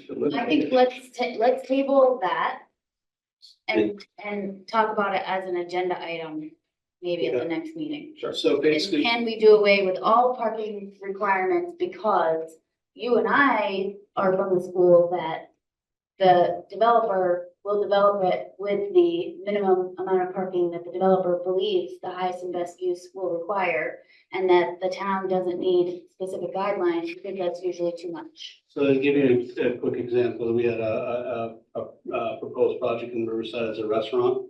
And the character-based zone, essentially, its calculation said, okay, well, for your, I can't remember how many seat restaurant it was something like, okay, you need 11 parking spaces.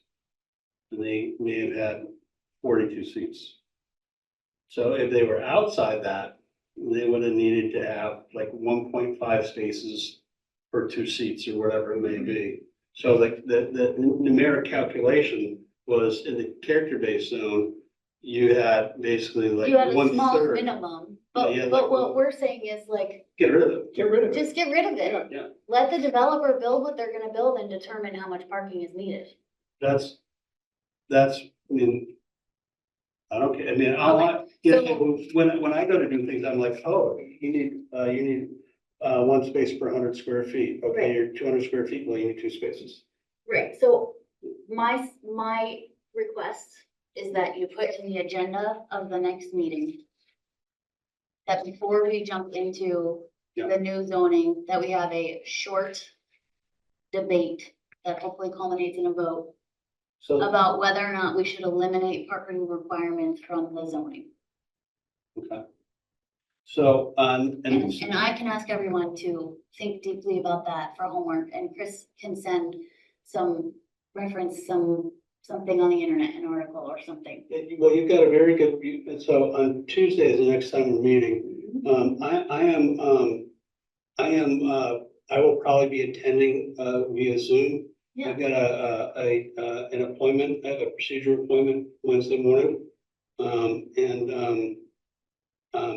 My availability will be, Limited. limited, so I'll probably be in Zoom, but from a parking standpoint, and knowledge, David's got, he's changed a lot of the parking rules in Burlington.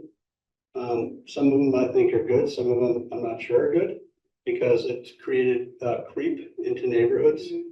You know, as an impact because of parking requirements, because we have in Burlington, it's a commuter, we have commuters coming in. Right. Right, and so, you know, there are parking issues and people on other parking issues. Well, I can ask David if he has anything he wants to Well, I was proposing, comment before. what I was gonna say is that from the agenda standpoint, I can work up a sort of quick draft agenda and put that in there, and I can put it on David's radar screen, because I think you guys can ask the question, and he can give you insight. Mhm. He can give you much better insight. with Well, I don't regards want to to- spend a ton of time on it. Yeah. No, and I don't think Woody wants to spend a lot of time on it, because he's gonna make a presentation on batch 2. Right. So I think he Okay. can give you the quick thumbs up, thumbs down, on that as a, agenda Okay, item. friends, we have 4 minutes left. We want to keep going. We're 2/3 or more of the way through, almost 3/4 of the way through. What are you feeling? Chris, head in hands. Sabina, recovering from COVID. Chuck Lacy could stay up all night. Eric, thoughts? Do you need to be somewhere at 9 o'clock? I'm where I need to be for 9 o'clock, so, yeah. Okay, But if it's better for us to come back with fresh minds, that might not be a bad idea. well, some of these are, So what's gonna, I'm sorry to interrupt. you're saying no to a bunch of these. Yes. No, no, no, leave it alone, no, I wouldn't, nope, this needs to remain tied to a defined use, no. Landscape plans are reviewed by the town warden when needed, let's see if we can find one more good one in here. Thank Do you you. really want wind power on the roofs? This can be tied to an approval or bond. Okay, 11.9.1, maybe it's worth finding out why David White proposed deleting this section, yes, it is. Then you said where you provided no comments, you had nothing to add, so these all go straight to David. That's a David question. Okay, so we're in 13.5.1, specifically about glazing. We think it's too restrictive. And you said the state has glazing regulations which relate to total glass area allowed that are energy code related. So does that mean you think we could delete it and be okay? I think you want to follow the energy code. So basically, Right. yeah, we had an instance where we had a proposal and the glazing requirement through the character-based zone required more glass area than they could actually be able to meet the energy code. And so it wasn't really applicable. I mean, I had a hotel that I developed and basically it was a Hilton and they came out and they had they didn't have any insulation that they had building because the architects were Right. in Georgia. Right. So we had to modify. That's silly. Yeah. Oh, they could build them everywhere. I'm like, not in Vermont. Yeah. Okay, so this is good. Actually, this is making me feel great. So we proposed a bunch of things to be deleted and you're saying that's fine, that's fine. 13.5.3, your comment, do you want wind power on the roofs? Doesn't that exceed the maximum height restriction? So you couldn't really put it up there. Were you just being silly? No, you can't. You can have basically vertical, you can have smaller one. Or even a vertical one, the shortest one I've ever I seen. mean, is or 50 so feet basically it's a tall. stem that basically it spins. It's like the old vents in the barns and things Oh, along okay. those lines. Yeah. So, I mean, I don't know. I don't care if they're up there. I don't know how it's gonna work with snow. I think somebody from Georgia might. Well, I don't- Yeah, and I also think this technology is evolving so quickly. that, Right. well, they're not efficient. If you look at the Spot Restaurant in Burlington on Route 7, they've got a wind thing but But that's, it's show. yeah. But you want those? Decorative. You want those? I mean, I really don't, it's just a question. And here's a point for you on roof and height. Okay, if it's net meter and it's renewable, we don't get any say in the matter anyhow, it basically goes to the state. So they, Interesting. yeah, I so, don't think solar panels need to be parallel to the roof. Agreed. yeah, Agreed. yeah, so they're not, Mine are.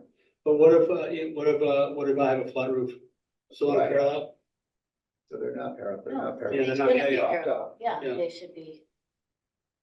Oh, you're saying, Like a I'm sorry, you ground said mount. not parallel. No, they should be like a ground. You're saying the same thing. Okay. Okay, Okay. all right. Great minds, right? 15.3, this edited section should be restored because of the allowance of shed roofs. So whatever, they don't want to allow shed roofs, and I just think that basically, We have to allow shed roofs. Right. so that was, That we should have taken that out. We're what number are you, Sarah? 13.5.3, and it's saying section 6, VI. Yeah. Delete. The numbering is confusing in regard to pitch roof types, and you Okay. said this edited section should be restored because of the allowance of shed roofs. But if you delete the requirement altogether, then you're allowing shed roofs, yes? Um, Am I reading that wrong? no, but here, let me just, Let's double check. we should not be involved with the shape of the roof.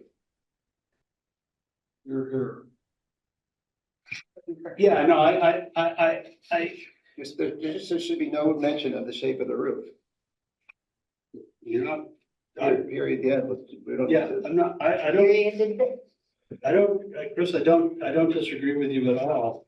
I think, we went through this and basically you couldn't have flat roofs and so there's certain, like, if you look at the Union Bank that was built, that's one of the, first, Right, and they have to New build, follow. they had to meet certain. Yeah, limits. Yeah, we know. Okay, The volume of space that's unused in that is. moving on. So basically what this says, shed roofs, with pitch directly shall be permitted as allowed for applicable character, district and building type sub. Right, and we're saying the whole section should be Yeah. deleted, so it shouldn't put any restrictions or descriptions or characteristics of any kind on any So roof. basically, 13.5.3, which is roofs, gets removed. There should be an edit to renewable energy technologies are encouraged, and then delete the rest. Yeah. Okay. Can you scroll us down to where we are? Oh, I'm sorry. That's okay. I was We're moving fast. pretty far down, so. Yeah. Right here, well, that's. In the right spot, or, Yep, Yeah. yep, I don't, that's fine, so basically after roofs, after, number 2, when it goes to pitch roofs, after that, everything removed. Yeah, right. 3 should be deleted, 5 should be deleted. The first half of 9 should be deleted. We can keep language about gutters and maybe amend some of the other language about gutters, like you wrote in this section, keep the following. I think that's fine. Mhm. Um, So I had a comment basically, I mean. but that's more for stormwater runoff and stuff like that, which is the only reason that I'm I for. don't even think we need to say they should be at the corners of the building. I don't agree with that. They should be wherever they want.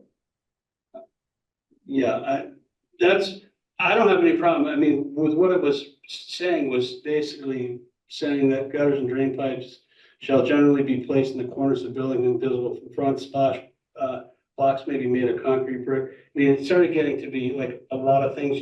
Yeah.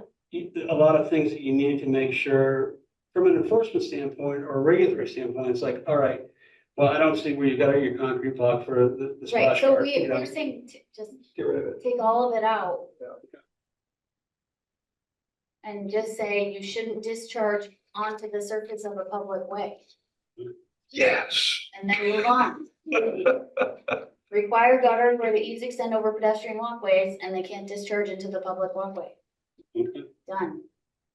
Okay. 13.5.4. When you're ready to scroll, when you need to take your notes, I apologize, I'm going very fast. There's a bunch of stuff in here that should just go away. Section 2 should go away, section 4, section 5, section 6, we have a question. Q4. So no, 13.5.4, Yeah, section 2, yeah, double I, so Yeah. normally we won't do it. yeah. See if I can get to point. Chris, can you walk us through these while I find it? Yeah. What are we talking Which about? one are you at? 13.5.4. There's a bunch Okay. that are proposed to be deleted. Which ones are they? Well, they're all basically 1 through 6 are supposed to be deleted. They've got, it goes on to, number 4, and he's talking about, Buttons? yeah, buttons. That's- I don't even know what the hell that is, but. Yep, delete it. Yeah, delete it. Moving on. And then basically he's got, 7 window screens that provide shall cover the entire That should window. be deleted. Yeah, I mean, Doesn't so, allow for a single. yeah, one. these windows here, And basically, these are. Right, these would be allowed. Right. then he gets into shutters, shall be louvered, planked, paneled. So while our subcommittee was reviewing this, they were screwing on fake shutters to the front of this building, Right. right outside the window. Right through the vinyl. No That's a comment. good idea. No comment. I personally, Shutters. are Moving just- on. I'm Okay, fine with getting rid of shutters too, or, great. Let's get rid of it. We don't need it. It's silly. I mean, yeah, I have trust in. Okay, we had a question about, unsure if there's a safety reason associated with 13.5.4, number 6. What is that one? 13.5.4, number 6. All building types shall use glazing with visible light reflection, rating 15% minimum applicable to 80% of the glazing per floor. To me, it's. I don't. The question was, can we get rid of it, or is that causing some safety problem? I think we should just get rid of it. I also think we should just get rid of it. Okey-dokey, great. Sabina? You haven't said much. Eric hasn't said much. Chris and I are just Slashing, slashing all I'll- these character-based I'll zoning I'll requirements. chime in, but I mean, I know where you're heading and I agree with you. Okay. I appreciate that. Okay, 13.5.6.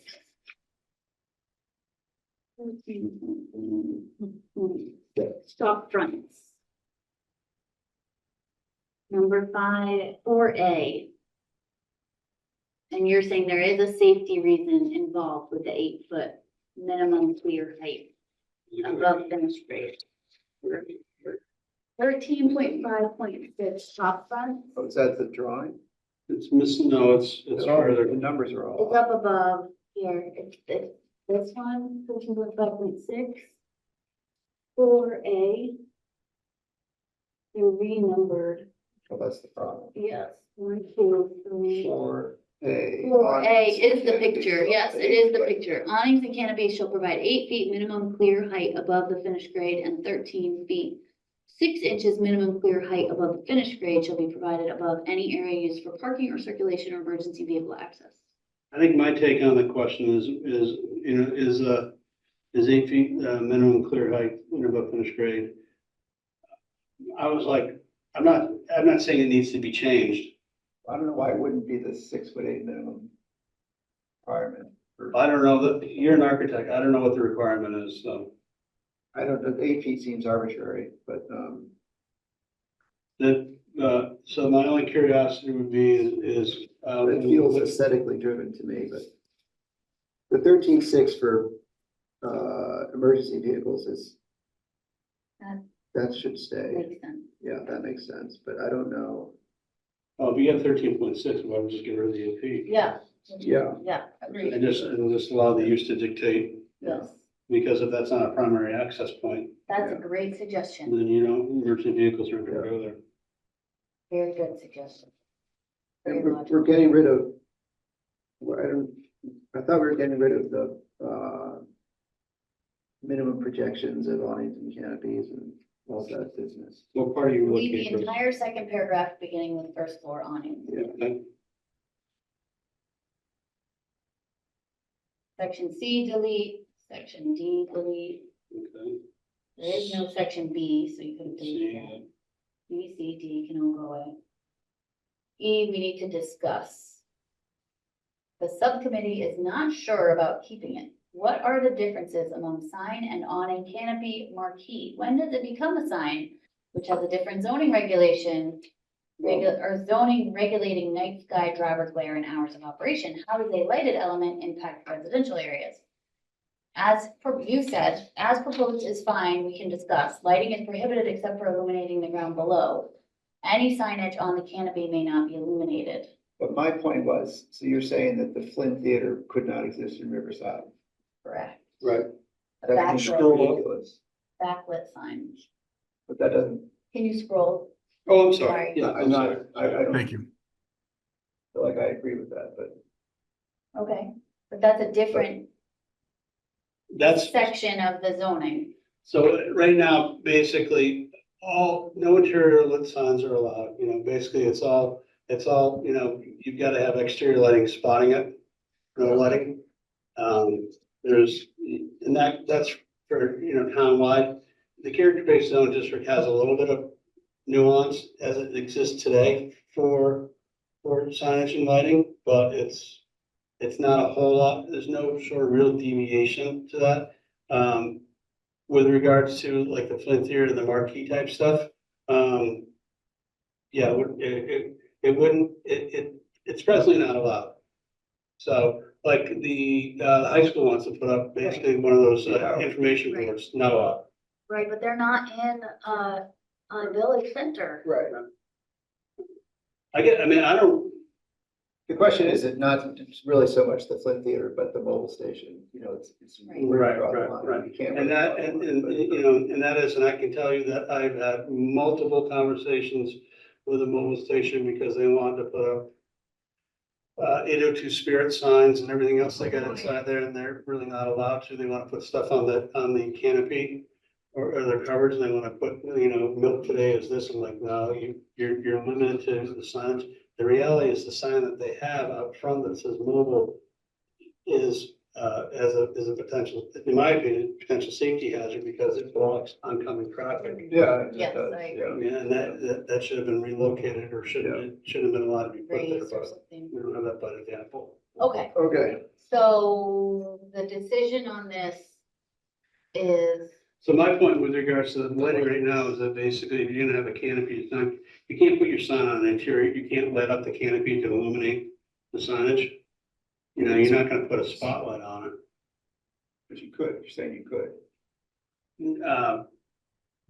What this is saying is that you can have lighting that's downcast, right? So if you're gonna write Chris's Steakhouse or whatever you're gonna write, you're gonna have the lighting, basically running through, and that probably wouldn't be. your comment refers us to section 7.8, And that's which got, does define all these things, Chris. yeah, which is fairly prohibitive. Okay. Okay. Okay, section F, question. What is the intent? Prohibiting an awning from being a permanent structure? And you said an awning is not a structure, it is a fixture like a porch rail. And then we said, do we need a clear definition of awning? We can delete non-translucent, and your question was, do you want opaque material or see-through? Sorry, are you scrolled to that? Yeah, spot? yeah. Okay, good, thanks. Just so everybody else can hear, can read. Then no reason to have shall not include a soffit if the definition is clear. No, it is good to call out the prohibition of this where it is talked about. Yeah, so you're saying you can't have a soffit, and you have your definition of a soffit, and so when somebody says, well, no, that's not a soffit, that's a ledge, or whatever it may be, the point of argument, you can say, well, the definition talks to this, and it appears to be a soffit. So what is the conversation around? It says, the current language says non-translucent. I don't understand why it says that. Me neither. So why don't we want translucent awnings? I don't know if you do or don't. So I mean, basically, you're saying non-translucent, and I'm like, okay, what do you want to have? No, opaque we're or saying see-through? we want to delete non-translucent, so Right. you can have any kind of awning you want, translucent, opaque, solid, yeah, don't yeah. care. Yeah. Okay, Yeah, no, that's fine. One thing you need to understand too is that, David, so when you do zoning changes, I always call it zoning by Xerox. So, when you end up, you find an area or section or things in some area, you copy, you tweak and modify it for where you are. yeah. And so I think we end up having some existence of the character-based zone was zoning by Xerox, from these Yes. guys from Tennessee. Yes. Yeah. It didn't really fit here, so. Exactly. This is happening here again, and the issue is, all right, well, we don't really care what the awning is, and why do we want to regulate it? We don't, get rid of it. Okay. And in this area and this weather, how many people are gonna pay for awnings? Hard to say. Okay, so we can delete non-translucent. What Translucent. section was that, sir? Just, It is 13.5.6, section F.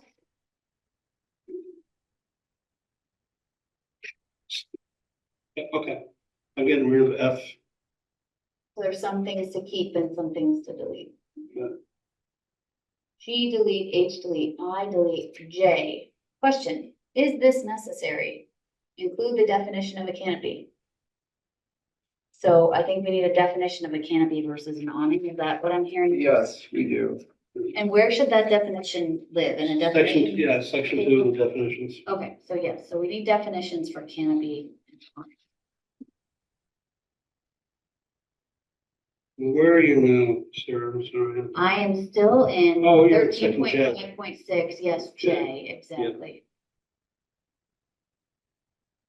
And then quickly moving to K, question. The fully freestanding description is confusing. Why is this still a canopy? Is this a pergola? Should this be an accessory structure and governed by rules associated with accessory structures? And you said, just remove the last sentence and it accepts. You know, it says canopy space outside the Yeah. public right, I mean, partially or Yeah. fully. So you're gonna have a canopy that's predicting, it needs to be cantilever, no post can extend down. Okay, Is that good?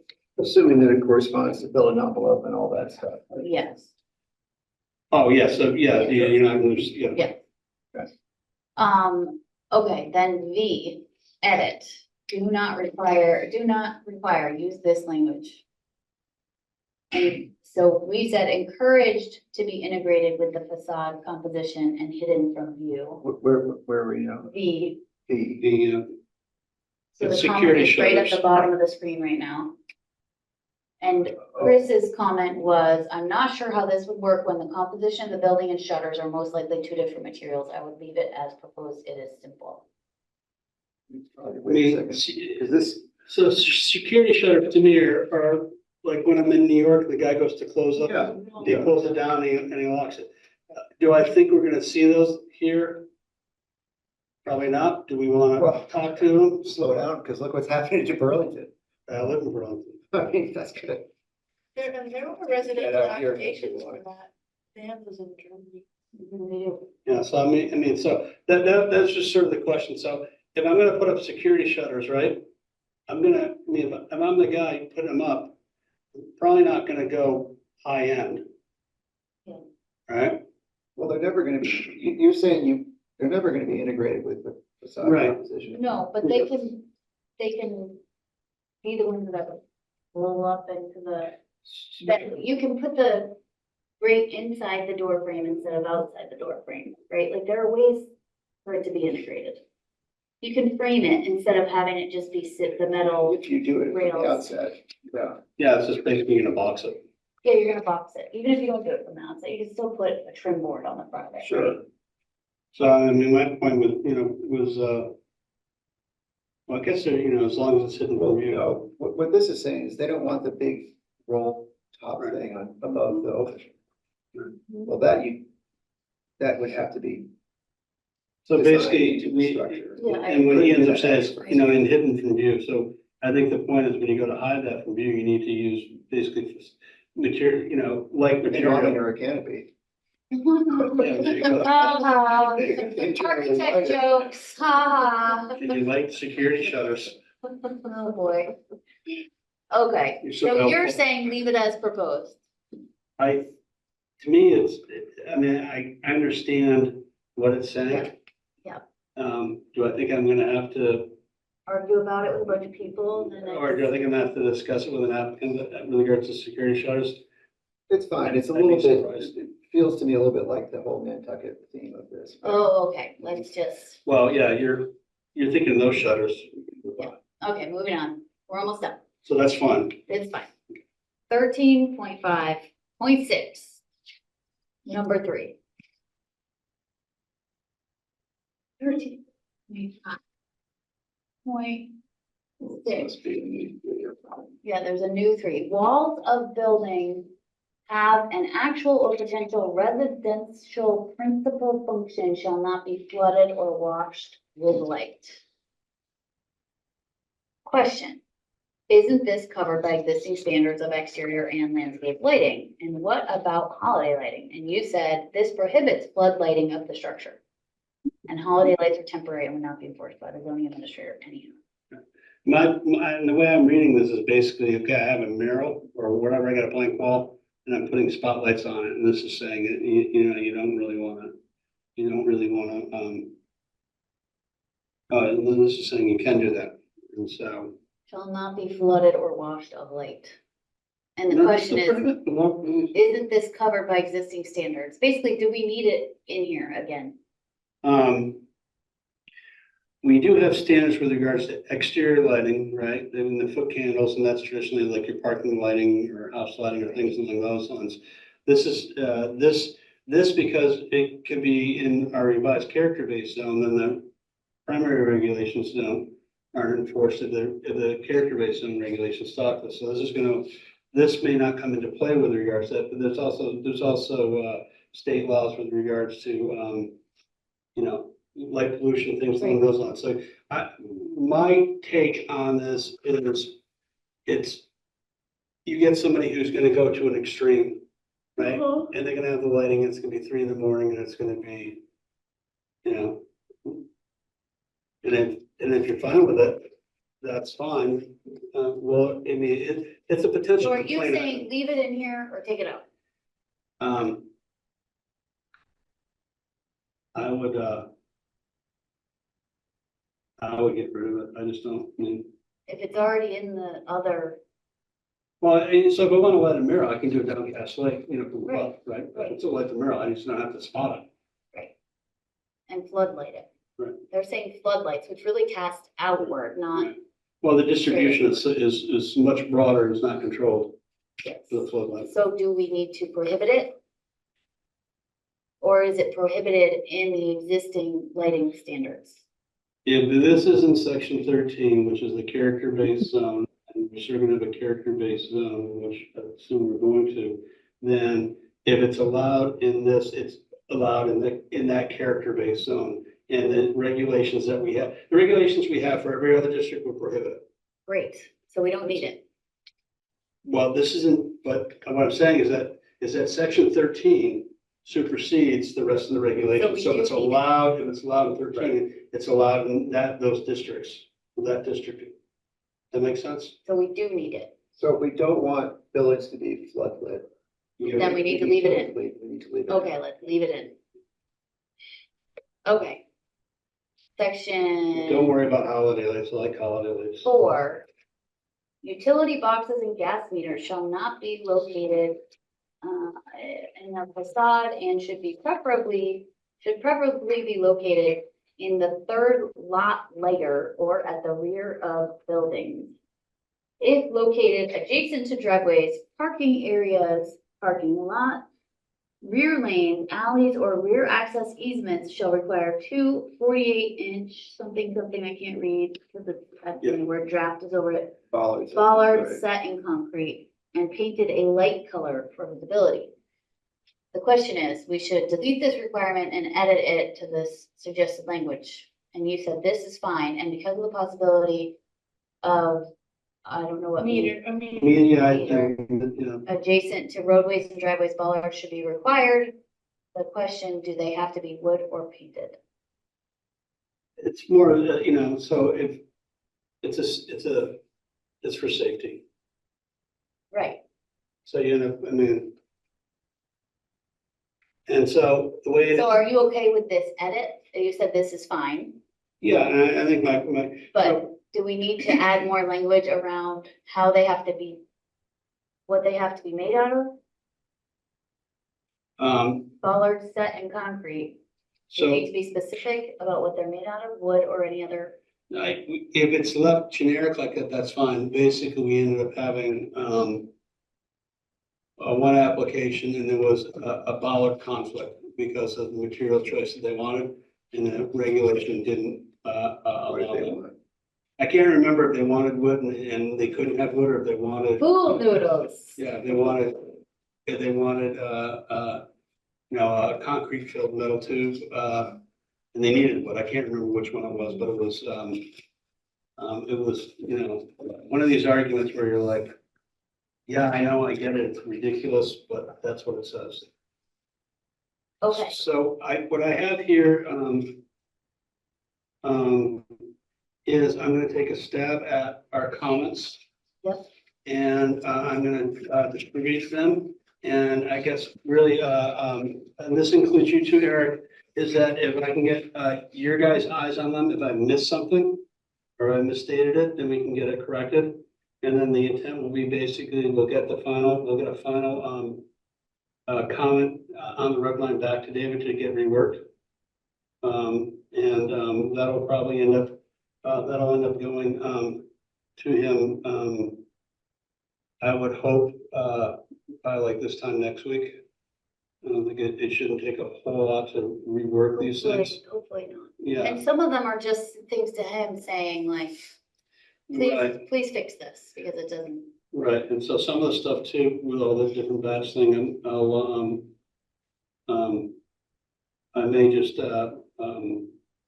reproduce it in my own version and Well, that's what I was gonna we're say, getting too. rid of, we're getting rid of things that. Yeah, there's like 2/3 of this that we resolved to leave it, that you agree with the suggestion to delete it, so it doesn't need to have all the comments, it just needs to say what it is and delete it. And you guys are comfortable with my comments on the PUD about this is not, it's kind of messy.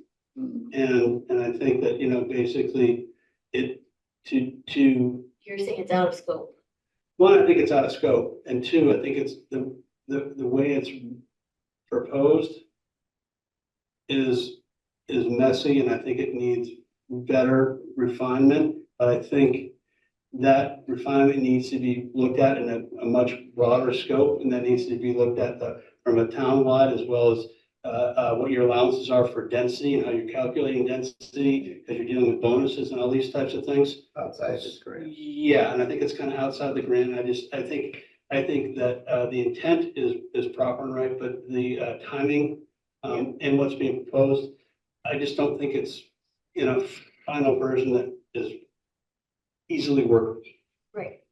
If you could take those and put them in a separate document and name it PUD questions to resolve later, not as part of the BMG, that would be really helpful so that we don't lose track of them. Just literally cut it out, put it in so that we know we've talked about it and what our main things Okay. that we need to improve upon are. Yeah.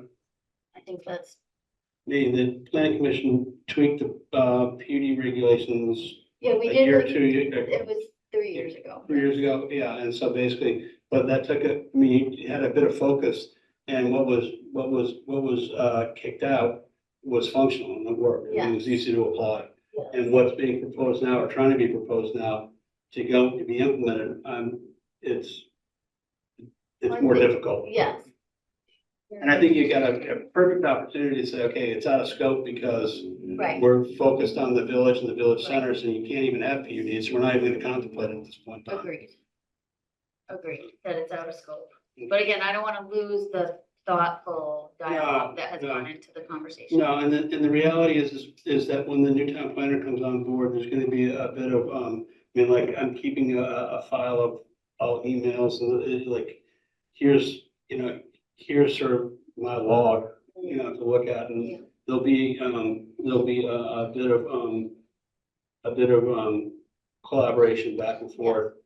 Before he's totally up to speed, and even after he's up to speed, there'll be a certain amount of collaboration with regards to the nuances that he needs to pay attention to.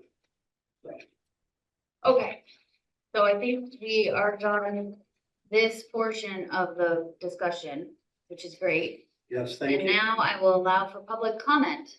Chuck Lacy.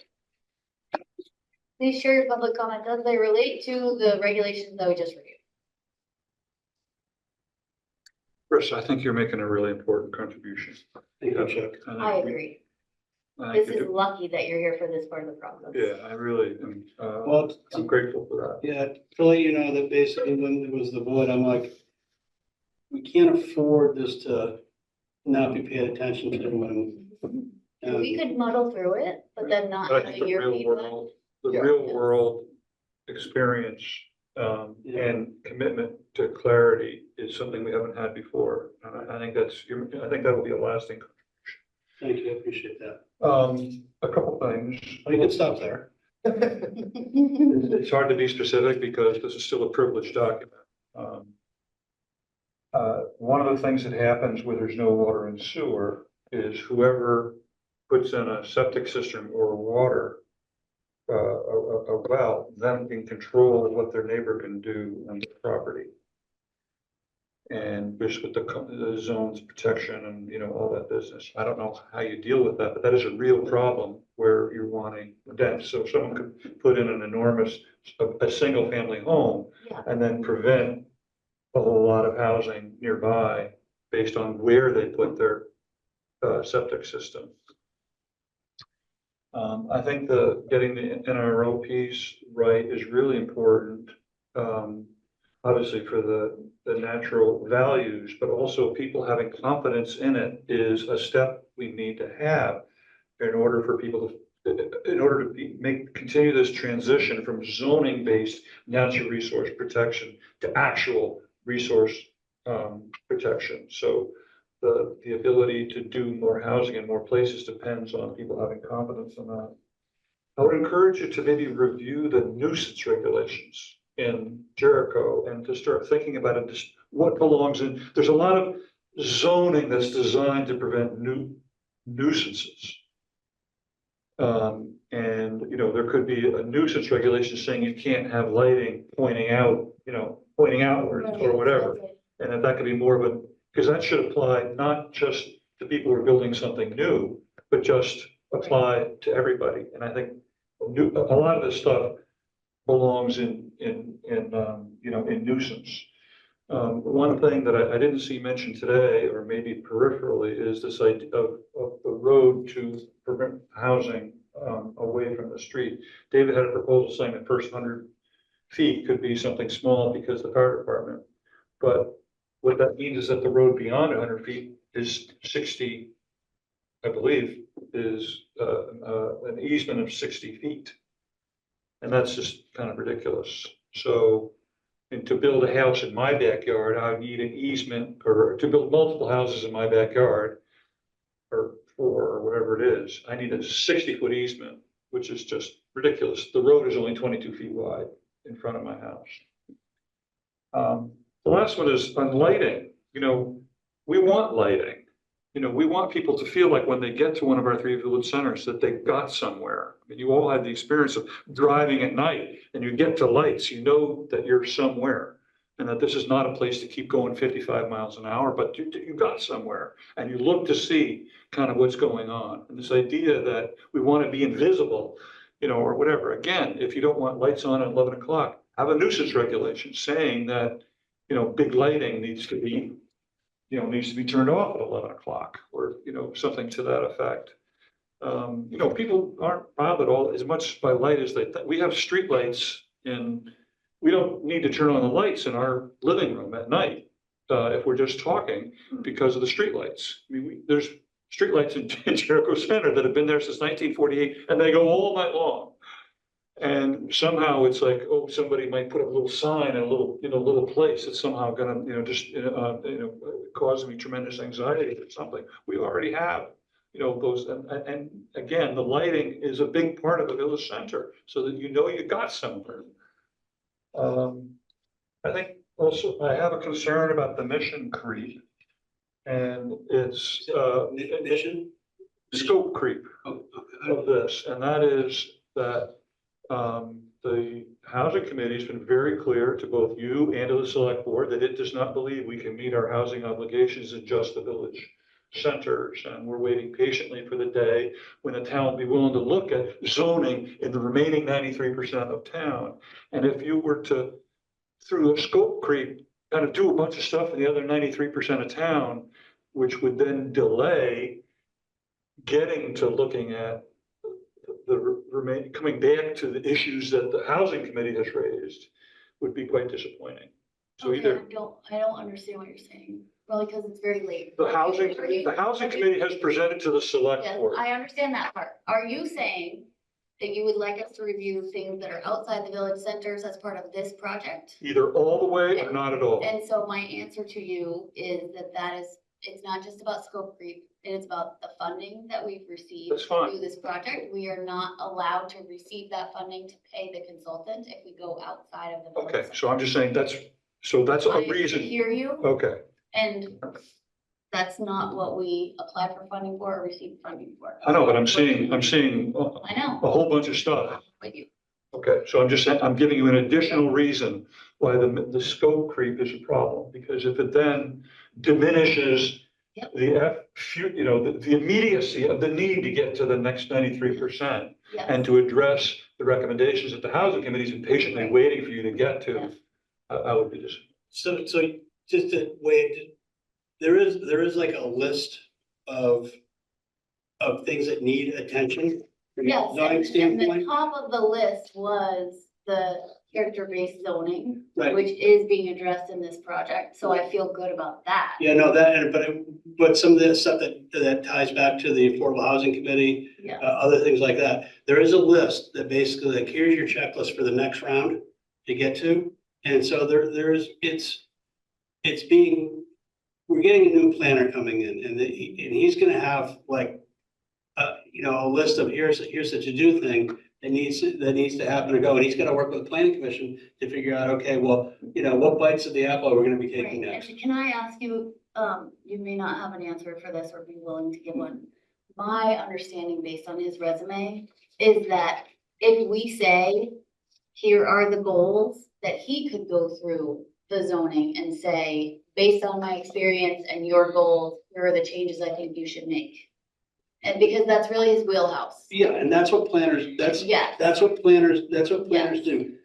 And no slight to Linda, I think we all read her resume before she was hired, that wasn't her background, that was something she was No. learning. So she wasn't in a space from day one to walk in Right. and be comfortable proposing new zoning, because that wasn't her wheelhouse. But I feel like the new person is his wheelhouse, so I'm really optimistic that Yeah. if we won't be applying for a grant to hire a consultant to do some updates, because the person in the seat will be capable of I think- suggesting things. I think he's got the skill set, if you sort of say, here are things we want to look at or try to address or do, and then he can basically frame it for the Propose. planning commission. Right. And then from that framing, you guys can refine it or actually define a roadmap to go from point A to point B to get there. Right. And I think Which it's definitely within his skill set. I mean, Exactly. that's what, I was a planner for Shalott and Barry, and that's what, and I would bring stuff to I'd be like, here's our goal, okay, here's what we're gonna do, here's how it's gonna get done. Right. And, here are proposals to get it done, and we would push forward. Perfect. So never really worked with consultants. Love it. Okay. I'm gonna close that topic. Does anyone want to report out on their liaison updates or any other event? Moving on. Do we have any other business? No, moving on. Wrap up and plan for the next meeting. So our next meeting is next week. It's the 17th. So what I'm gonna end up doing is. We have a version of a document already, right? A red line version. Yeah, yeah, And it will be presented to us with context as to why these Right. changes are suggested. right. So we should all just sit tight until we understand the context. Either that or, if you need some bedtime reading, look at it, give it a go. And what I would propose doing is basically taking essentially a very similar, agenda that we have here. I'm gonna add basically, continuation with regards to, the quick discussion for parking and sort of limit to about 10 minutes. Because I think basically you, the planning commissioners can sort of say, hey, we want to get rid of this. Yeah, for these We reasons. can argue and discuss for a couple minutes and then take a vote. Right, and then basically it'll go to, I guess, I'll put that after approved minutes, it'll be parking. And then instead of discussion work session, it'll be basically presentation from David Wood on the second, line batch. Then we'll have liaison updates, a report. I'll just follow this numeric, but the two different ads will be, one will be the discussion on the parking, and then it'll be revised that basically David's gonna be presenting the second batch of red lines for the agenda. Love it. Okay, so I'll end up getting that out. I'll probably get it out tomorrow, because it won't take very long to do. And, again, I'll be in the office on Monday and Tuesday morning if needed. I'll be, working remote on Thursday, no, Wednesday. Yeah, Wednesday. I guess I'll be in the office Thursday. I'm gonna bring my dog to the vet on Friday. Busy week, buddy. Yeah. Following week, I get to go to Maine and go fishing for a little. Oh, there you go. I think you will have earned it. So, Okay.